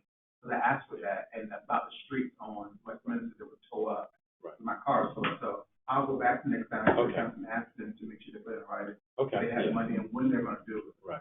Yeah. Okay. All right. Are you fully staffed? The sensitive definition of full. I have my same 2 security coordinators that I've had for years. Rose had a comment. I have a comment, and I might be throwing off the path, but I've always wondered why the enemy always tell their secret. If you're gonna go and put these cameras that catch these cars going in and out, why tell the enemy? Why is it that you just don't do it and don't tell nobody? Or why you just don't tell nobody you're doing it, just do it. And I think that's the problem. Because if they already know that you're gonna own every Thursday night, you're gonna raid this place because you know they got drugs and they're doing illegal things, they are gonna move on. But if they know that these cameras are up there, and they're gonna switch cars. They're gonna do what, Rose? You said they're gonna do what? You said if they know those cameras up there, what they gonna do? If they know the cameras up there, and they're gonna come through shooting, they're gonna switch cars. So that you won't get that car over in Portsmouth, you won't get it over in Newport News. Sometimes you have to kind of go off the speeding path. I think. Do you think, Karen? Well, let me assure you that what you're saying is those same things that we think as we look at ways to use this technology. What would happen? Yes, they will come through with a car, and normally it's a stolen car that they are shooting out of. They're going to hold on to it for about 24 hours and pick up another one. But we'll still be able to track that car. We still will be able to identify that car at the time of the shooting and find out what its path is, its direction, if they're in our communities. So there again, I want to kind of reemphasize, we already have cameras in our community. They stand right in front of the camera and flashes and make fun of us and go right down the street. They know the cameras are there. So that kind of tells us that they don't care about the cameras. The people that are impulsive and they find time for opportunity because maybe it's gang related and they're looking for somebody in particular. They are not worried about the camera. As a matter of fact, some of them are smart enough to make sure they don't even turn their face in the view of the camera. So certainly we'll take all that in consideration. I think as we move on with projects like this, we have to be particularly sensitive to our residents' concerns. They want to know that we're doing things to help protect them or to try to solve crimes. And that's my goal. But certainly nobody's going to know exactly where the cameras are. The goal is, again, to put them on the outskirts. I want to blanket and protect our assets. Most of the shooting is occurring on the outside of the community. Over in Calvert Square, if you notice the last few shootings and homicides that we've had, they've been on the outskirts.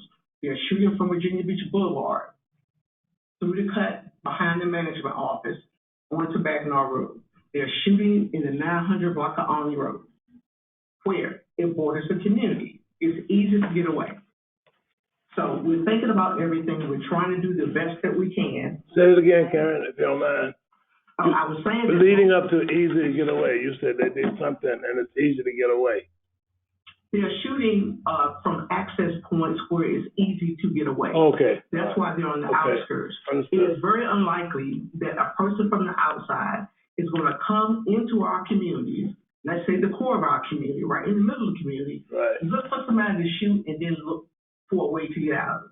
They risk the chance of people in the community catching them or somebody having time to shoot back at them. So every time we have a shooting, I'm researching the details of those shootings, where they occurred, who was the target, if we know what the intent was. And I can tell you that most of our shootings are intentional. It's not people that are just shot randomly. Most are intentional. Karen, I want to let you know, I'm not criticizing you all, because y'all do a great job. It's just that things come on my mind that I'm just about sick of this as you are, of the shooting and killing. Yes, ma'am, I don't receive it as such. Okay. I look at things with two sets of eyes, a resident's eyes and a police officer's eyes, but I also need yours. So certainly, any recommendations, comments, not personal, this is business. We try to take care of our property. Good. Thank you, Karen, Yes, sir. for the work that you do. Really appreciate it. Thank you. Thank you. All right, ask Ms. Kim Thomas is up next.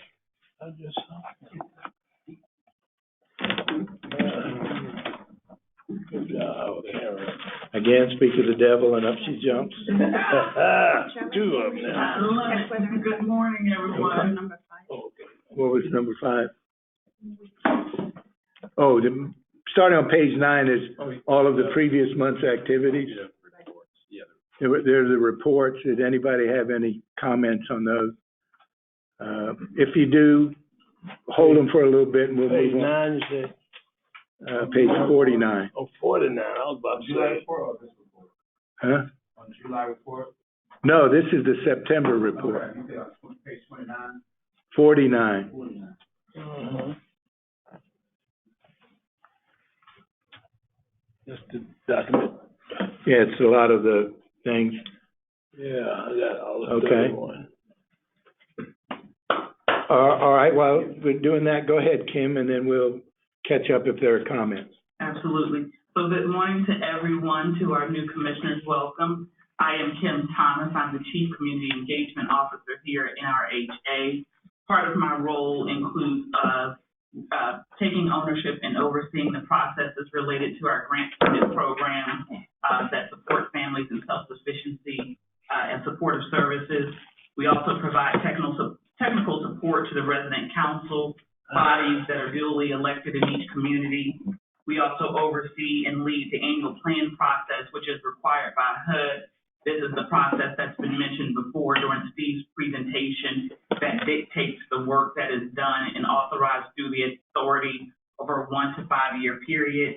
And we also identify and initiate community partnerships throughout the NRHA communities and neighborhoods as community partners and trusted entities come to offer their services and support as we into this work that is not only ongoing, but at most challenging with anybody involved.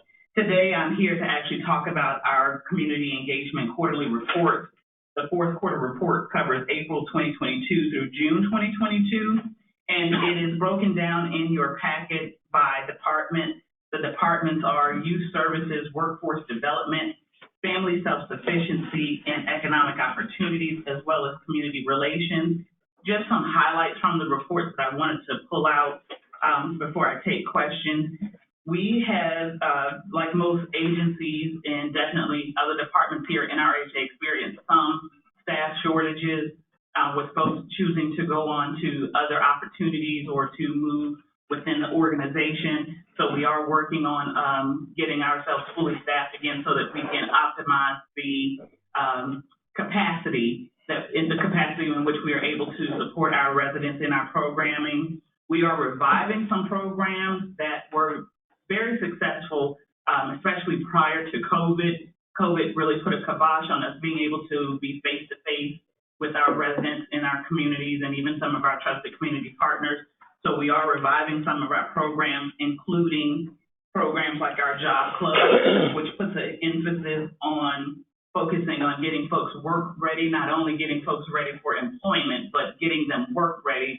And what that means is making sure that folks are equipped with the permanent documents that they need just to apply for a job, understanding resources that are out there to support them as employees at whatever company they choose to pursue, making sure they have the gap funding available while they're waiting for other services to kick in. And we're also looking at renewing our partnership and efforts with Norfolk Public Schools, our adult basic education and GED program, in person, on site at Calvert Community Envision Center was very, very successful prior to the pandemic happening. And we have been in talks most recently with Norfolk Public Schools. We are reviving that as of October the 3rd. So we are enjoying this new fresh breath of initiation, not only through our residents who have said these are the things we want to see come back, but also the community partners who have said we need to be back in the community as well to help support this collective impact approach. I use the phrase collective impact on purpose because it is important to understand that getting this work done is not the single solitary efforts of one person, of one organization. It is the collective of all people who are geared towards accomplishing the same goal by using their subject matter expertise and doing the heavy lifting in the areas where they are most appropriately really trained and knowledgeable of. And we have to depend on a collective impact model in order for us to effectively make any kind of creation and change by way of supportive services. Karen talked about safety and security. This is a collective impact model, and we hope that this is something that is not only adopted, but carried forward as we continue to do the work. If you look through the Client Services quarterly report, there are a few feel-good stories, and I just want to highlight a couple of those while I have your attention. In the Youth Services program, we are happy to support Ms. Maya, who expressed an interest in attending Virginia Tech to pursue a degree in veterinary services. She received the support with applying for the program, applying to the college. We have been lucky enough and fortunate enough to be a part of this process, and she began her track to veterinary services this fall, practicing those courses virtually in her community. So we want to make sure that we uphold that for her. Ricardo is another resident that we want to highlight. He is participating in our Family Self-Sufficiency program. After 3 months of searching, he has secured full-time employment as a medical equipment technician, earning about $35,000 annually, but he knew that his life goals were a bit more than a $35,000 process. So he also secured part-time employment as a delivery driver, adding another $10,000 to his household income. And we are continuing to work with him to advance him in his career and his opportunities to make more money in his household.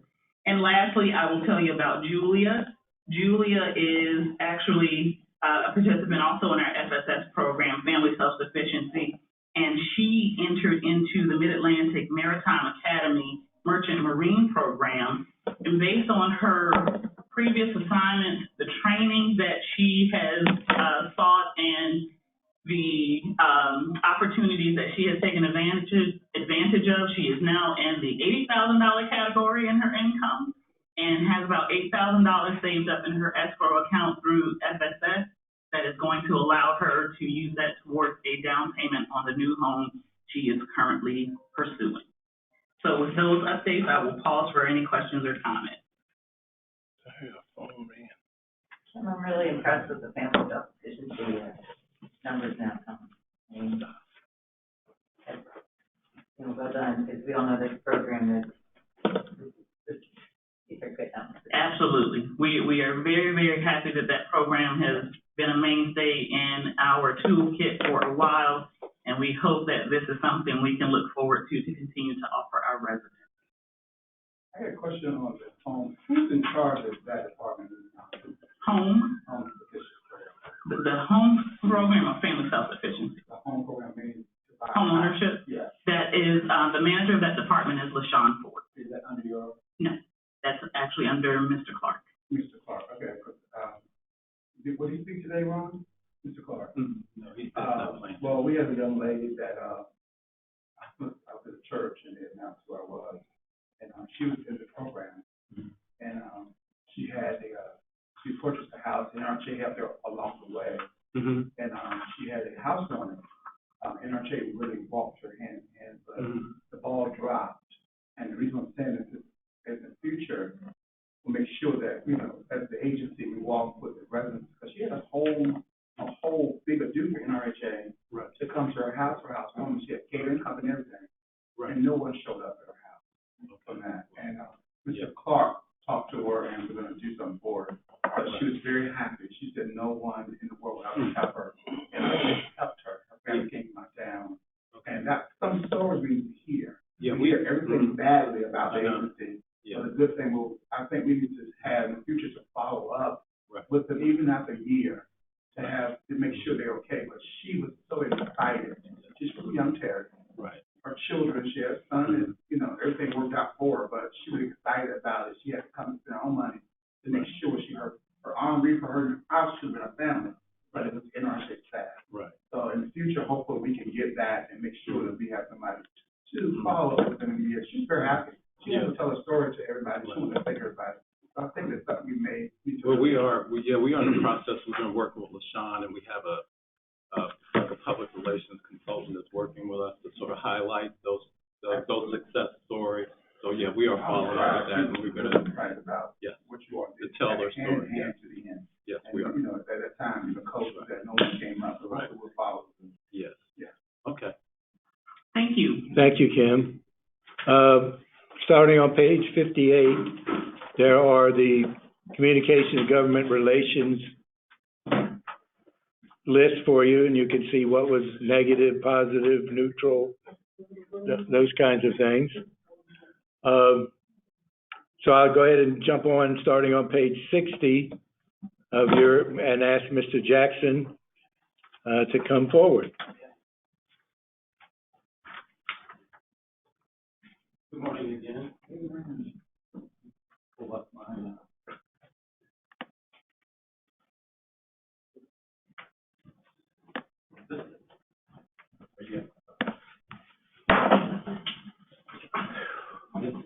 What page are we on?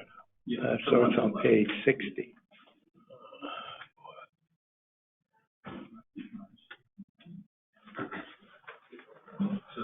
I go forward.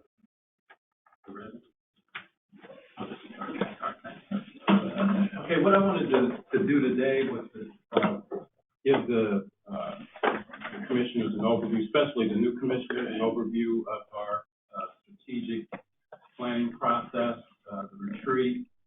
A lot of things that I've heard today sort of relates to what things that we talked about when we actually had the retreat.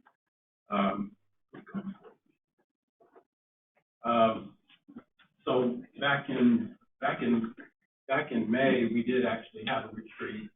We started the process in the early part of the year where staff got together and we started all the number of things that we did. We're doing a lot of things, but we need to figure out, are we doing the right things, or are we doing the most important things?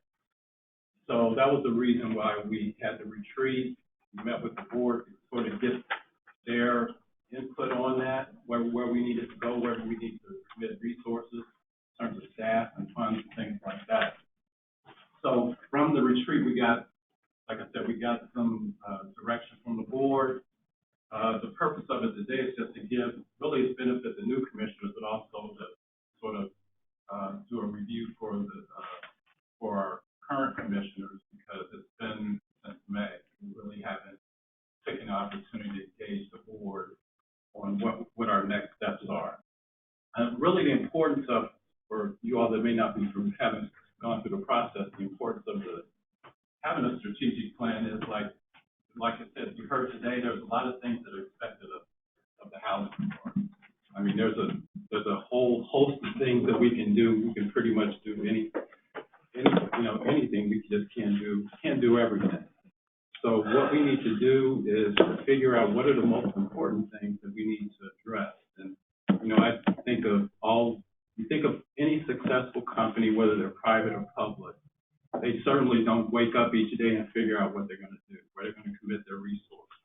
Most of the successful companies, one of the things that they do, they have at least they're strategic in their thinking and about how they carry about their business.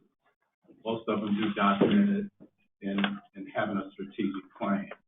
And so in order for us to be successful or get to be successful and sustain the success, that's the sort of the model that we have to sort of incorporate into this organization.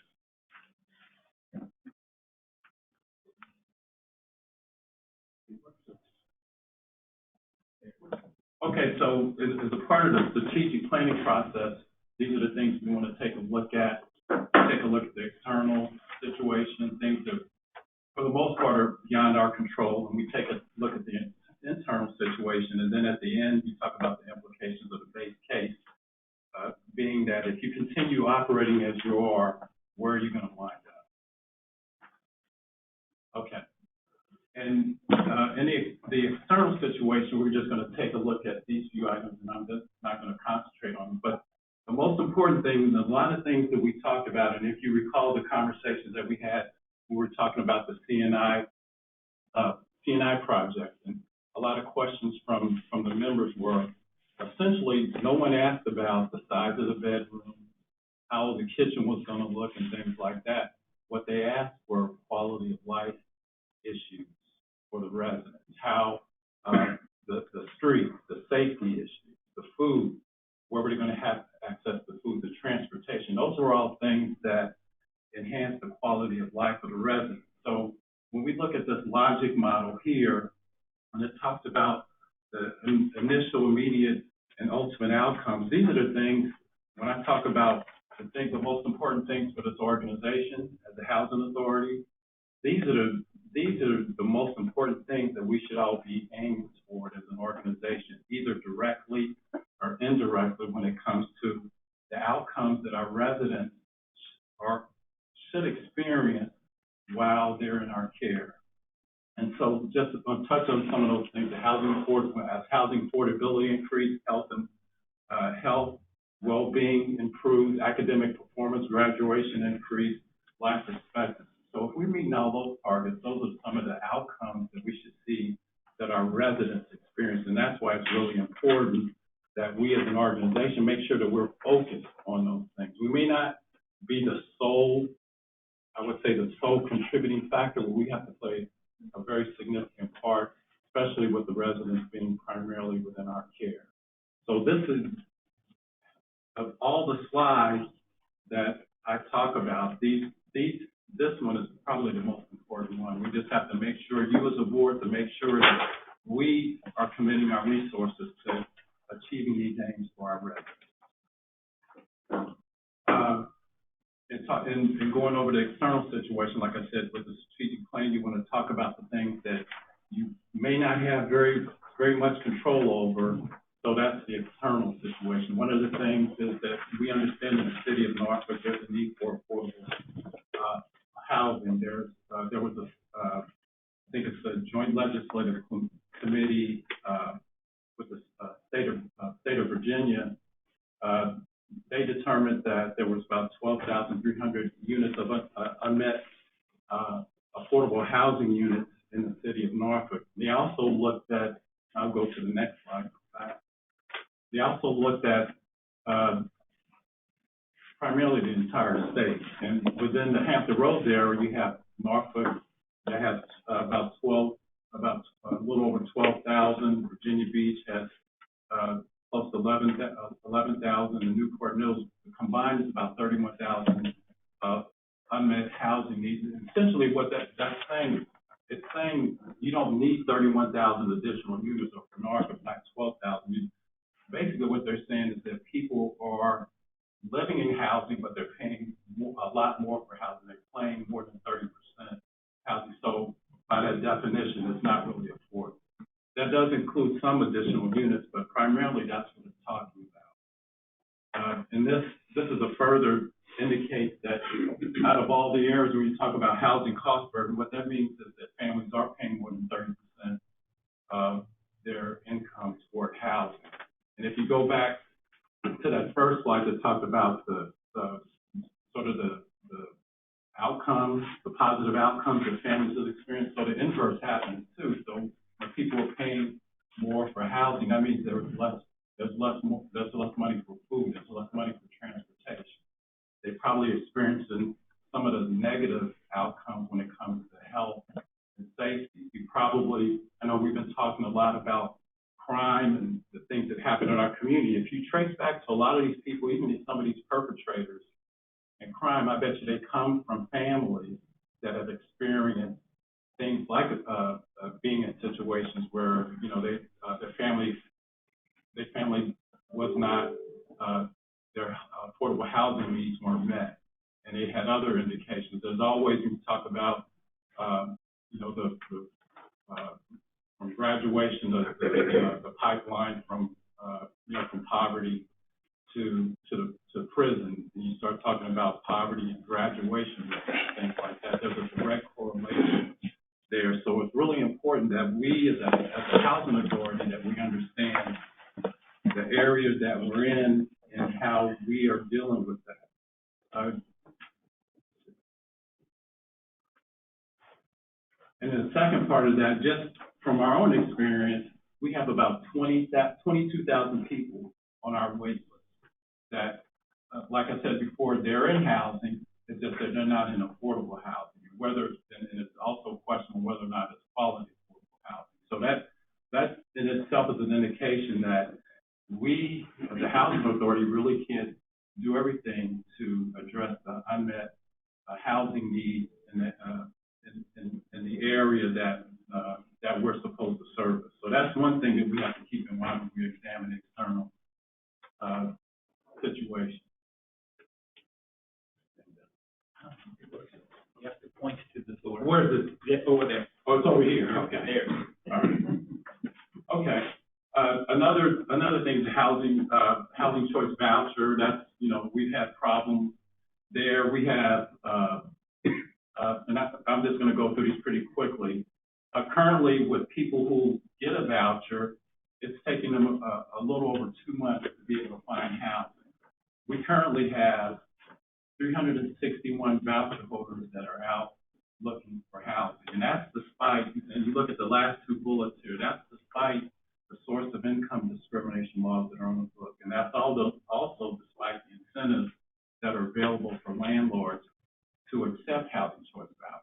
And we're still having problems. I could say that there's really no process in place, no definable process in place for someone to go to who experiences a source of income to go to.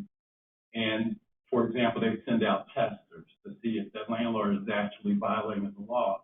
As far as I know, there's really nothing concrete in place. So our families are going around being turned away because they have a voucher, despite the fact that there's a law on the book saying that source of income discrimination is a law.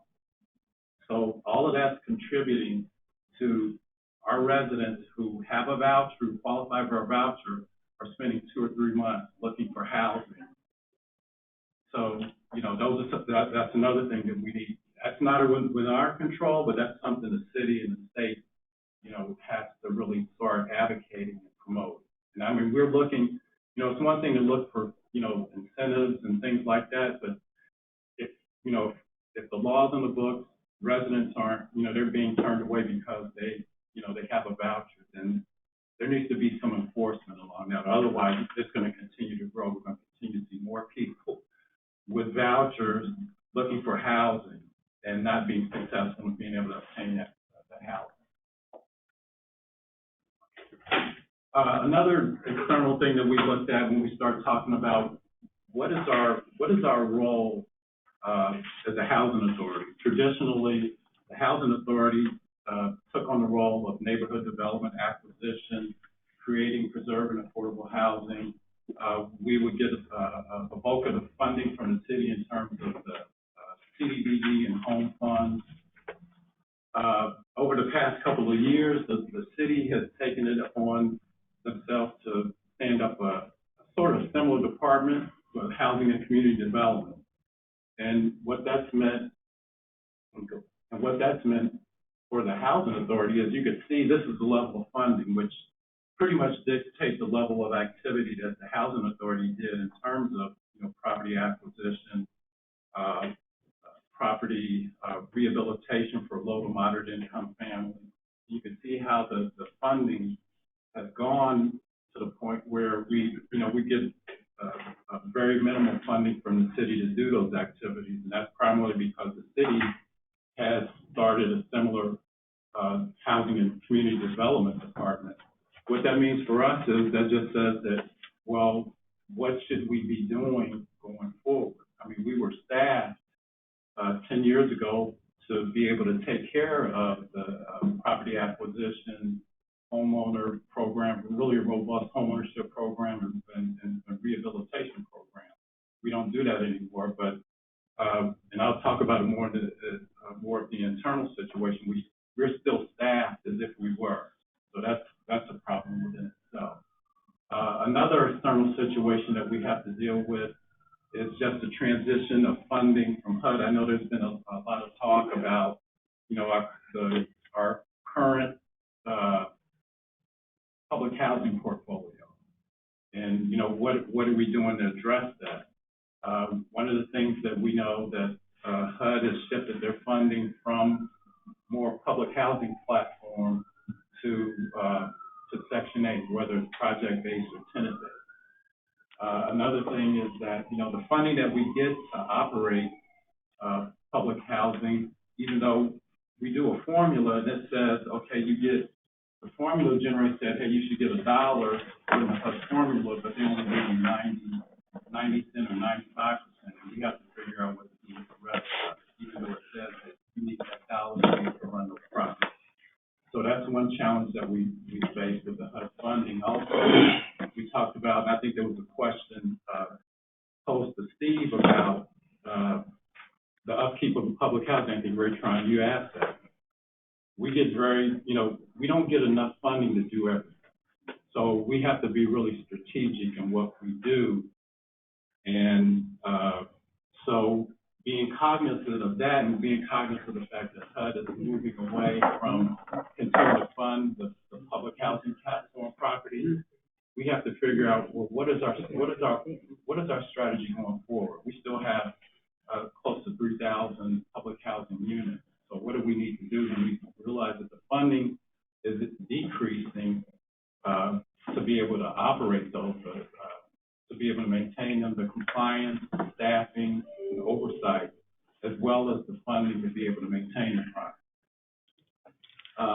And then the last thing is that our public housing stock is 50 to 60 years old on average. And that's a challenge within itself. Can you get enough money to really put the properties back so they have any useful life? There's probably not enough money to be able to do that. And this is just a chart of the funding over the past 10 years. You can see the HUD funding. Here is the operating fund and the capital fund for the upkeep for public housing. You see how that's decreased over the 10 years, and then essentially the housing choice voucher program, whether it's project-based or tenant-based, has grown almost between almost $6 billion. And you can see how the percentages have decreased. Over here, it talked about the capital backlog, and we talked about how much money do we get to be able to maintain the properties. We're talking about 60-year-old buildings. There was a study done that over that 10-year period, the capital backlog, that means deferred maintenance over that period of time, has grown to $81 billion. That would be needed in order to wipe out all the deferred maintenance in the public housing stock all across the United States. So that's a challenge for all housing authorities, and especially a challenge for us. And that also includes, we were talking about the choice neighborhood. It also takes into account all the choice neighborhood projects that are out there, and also the RED programs that have actually taken properties out off of the public housing platform. So these are some of the external challenges that we're having to deal with.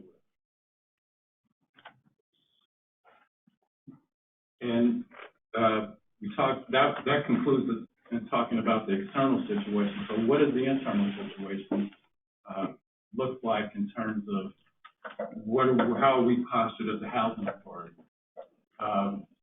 We had a organizational study, and I think I mentioned it to a couple of the new commissioners. It's called the TAG report, and that took a look at how we were structured internally. And one of the things, and I think we all knew, but this was the first time that it was actually put in writing, that we all knew that with the very little city funding, which I showed you before, that any of that city-directed projects we weren't doing to the extent that we're not doing those anymore, but we still had staff in place. Also, one of the things that we needed to do is to make sure that we concentrate on our repositioning our older public housing stock. That was another important thing. The housing authority typically, historically did a lot of things in terms of reshaping the city of Norfolk, Berkeley, Park Place, East Beach, the light rail, the ODU expansion project. But those things we're not doing anymore. But like I said, we really hadn't adjusted our staffing, the organizational staff. And this shows just the different properties, where they are in terms of being standard and substandard. Most of our properties, still about 67% of our public housing is considered substandard. Substandard meaning that there's no central AC, there's elevator security doors, and they're between 60 and 80 years old. And that's the bulk of our public housing property. The ones that are considered competitive, if you want to say that, they've been recently renovated, but they're still 20 to 50 years old, and those considered competitive. And this sort of relates to the slide that I showed you about the 10-year funding from HUD, where it was primarily more public housing, but with the shift in funding from HUD, we've also had to change our portfolio, where it's now more vouchers and less of the public housing. But all of those have an impact, because what comes with public housing, because it's it's labor intensive, we have to take care of the maintenance, there's a lot of compliance that we have to do. There's a lot more. There's funding that comes with even maintaining non-competitive or substandard property. So with public housing, there's about $93 that we get per unit per month to maintain public housing, regardless of the state that they're in. When we switch from public housing to project-based or Section 8, tenant-based Section 8, you only get about $19 per unit. One of the things that as we have taken down properties, the organization itself hasn't adjusted. So in terms of staffing, because ordinarily you don't need that many people for, when you go to Section 8. But we haven't really adjusted with that, and we also experience a deficit. For example, with the Tidewater going down, which is a C&I project, we will experience a deficit about $550,000 just from going from Section 8, where we're going from public housing, which we got about $93 per unit per month, going to another platform, housing choice voucher platform, we're only getting 19. So that's a drop in $70 per month, per unit per month when we do that. If, for example, if we were to take down Young Terrace, that would be the same. And we would, because there are more units involved, we would experience a loss in a conversion of about $650,000. So those are the things that, like I said, when you go into strategic planning, these are the things you need to be mindful of. If you start planning on, say, well, hey, we need to take down these units, we need to take down that unit. It's important because, we have residents living in substandard by our own definition. They're living in substandard properties, but it also has an impact on us as an organization in terms of, we start talking about downsizing and right-sizing and things like that. We have to keep that in mind as we go forward in addressing problems related to our aged public housing. And then the last thing is that when we met with our board, we sort of laid all this out. We had a frank discussion on, if we continue as we are, as an organization, which we would say is the base case, we would experience significant losses and a reduction of reserves. And I know that we produced a chart back then that showed over the past 10 years, you can see just like a really dramatic drop in our reserve levels to the point where they were at the level that the board has established that we shouldn't go to. So if we continued on with that, the outcome would be significant losses and a reduction in reserve. One of the things that we have done after the board retreat, actually we started after we had the organizational assessment, we started doing some mitigation, but some of the more substantial mitigation measures, that's why we had the retreat. We wanted to get the board's blessing before we actually started to implement those. So we have experienced some gains, some savings, and the mitigation efforts that we've already started to implement in terms of the organizational structure and actually focusing on certain things. Like I said, we can't do everything that we need to do, but there are some things we do, and that's why we needed to get the board's direction on the most important things that the housing authority needed to address. But in terms of the savings, we have our chief financial officer here, Scott. If you could just let the board know some of the mitigation efforts that we've taken and the results. I'd be happy to Okay. deliver good news for you. Good morning to the new commissioners. I'm Scott Ponce. I'm your CFO. That means I'm your wet blanket, and I'm also your no button. But today I have good news for you. This board approved a budget last year where we were able to use and utilize $1.4 million in our discretionary reserves just to balance overhead and keep everything running. Our preliminary numbers for the close of the fiscal year show that we've actually put a couple $100,000 in the reserve.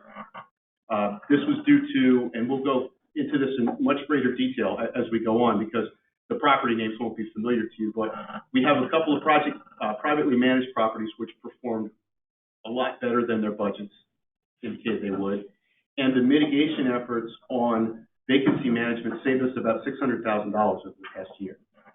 And that has actually improved by another $300,000 just since May.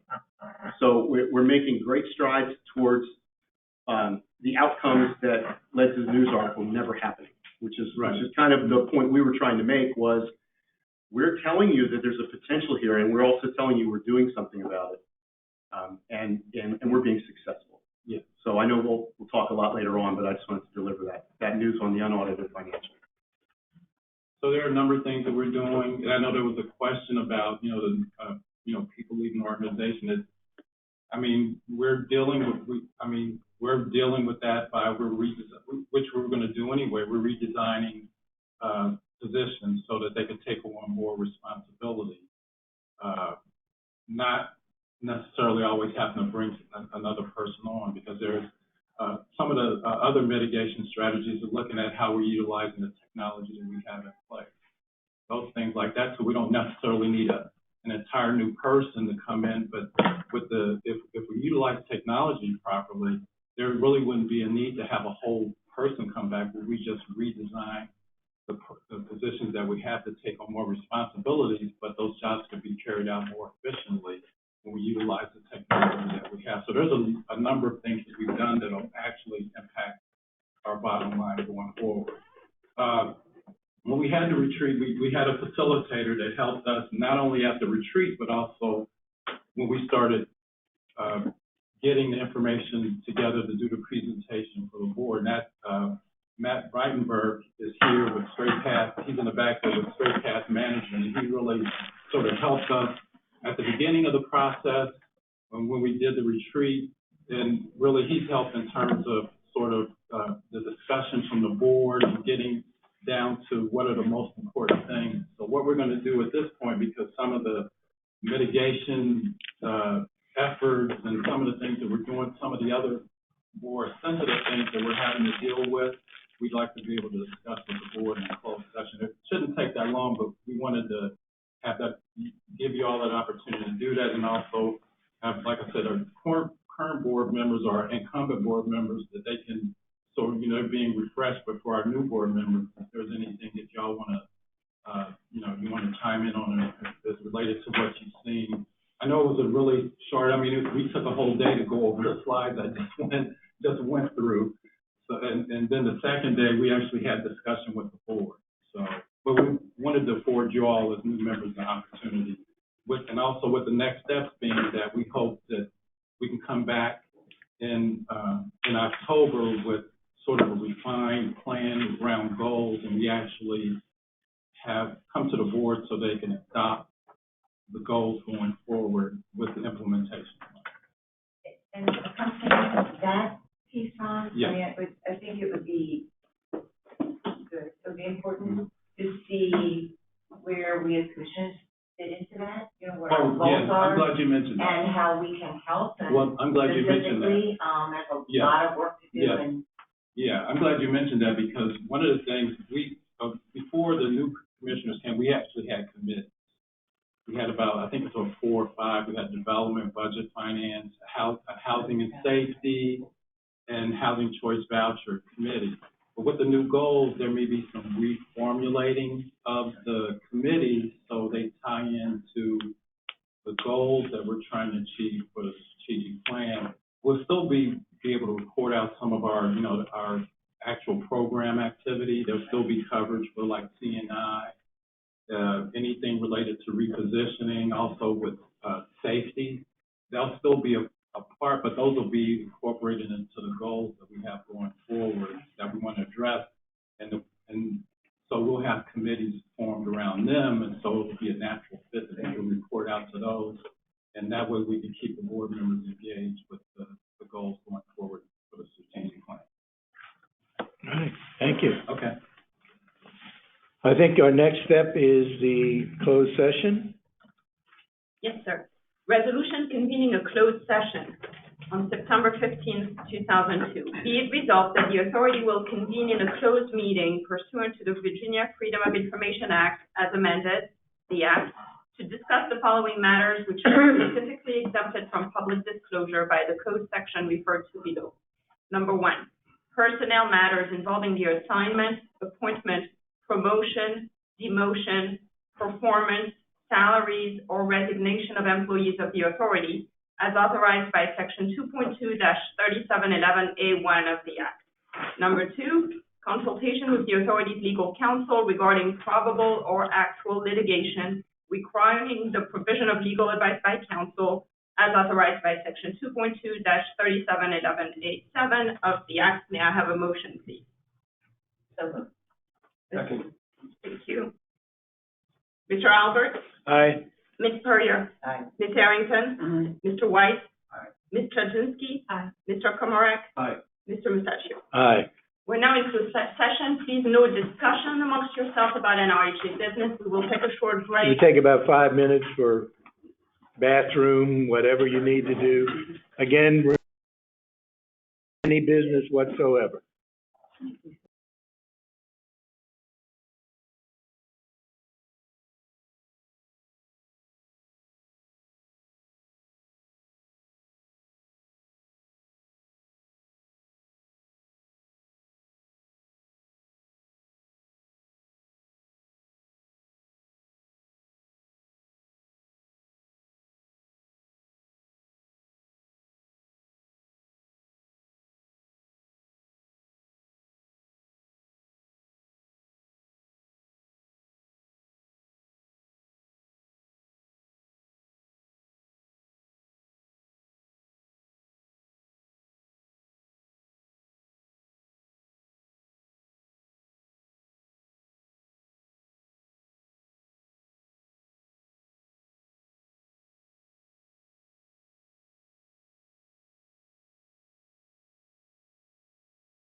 Let me know when you're ready. I am ready. Everybody's here. Go ahead. Raju, we're on? Thank you. Resolution certifying a closed session on September 15th, 2022. Whereas the authority has convened a closed meeting on this date pursuant to an affirmative recorded vote and in accordance with the provisions of the Virginia Freedom of Information Act.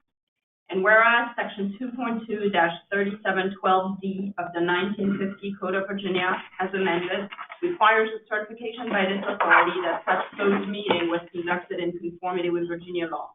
Now therefore, upon motion duly made and seconded, be it resolved that the authority hereby certifies that to the best of each commissioner's knowledge, number one, only public business matters lawfully exempted from open meeting requirements by Virginia law were heard, discussed, or considered in the closed meeting. And number two, only such public business matters as were identified in the motion convening the closed meeting were heard, discussed, or considered by the authority.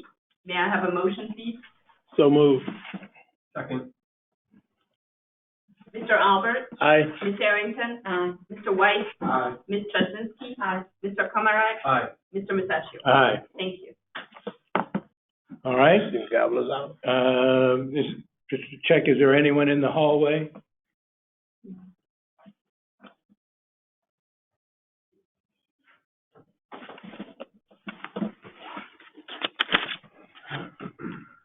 Don, can you next month?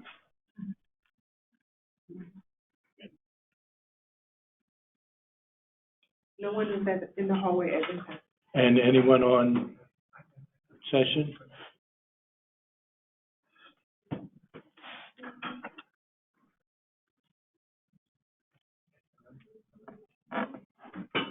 And no questions at this time. All right, then I will go ahead and call the September Board of Commissioners meeting to a close. All right. And the last. Okay. Thank you all.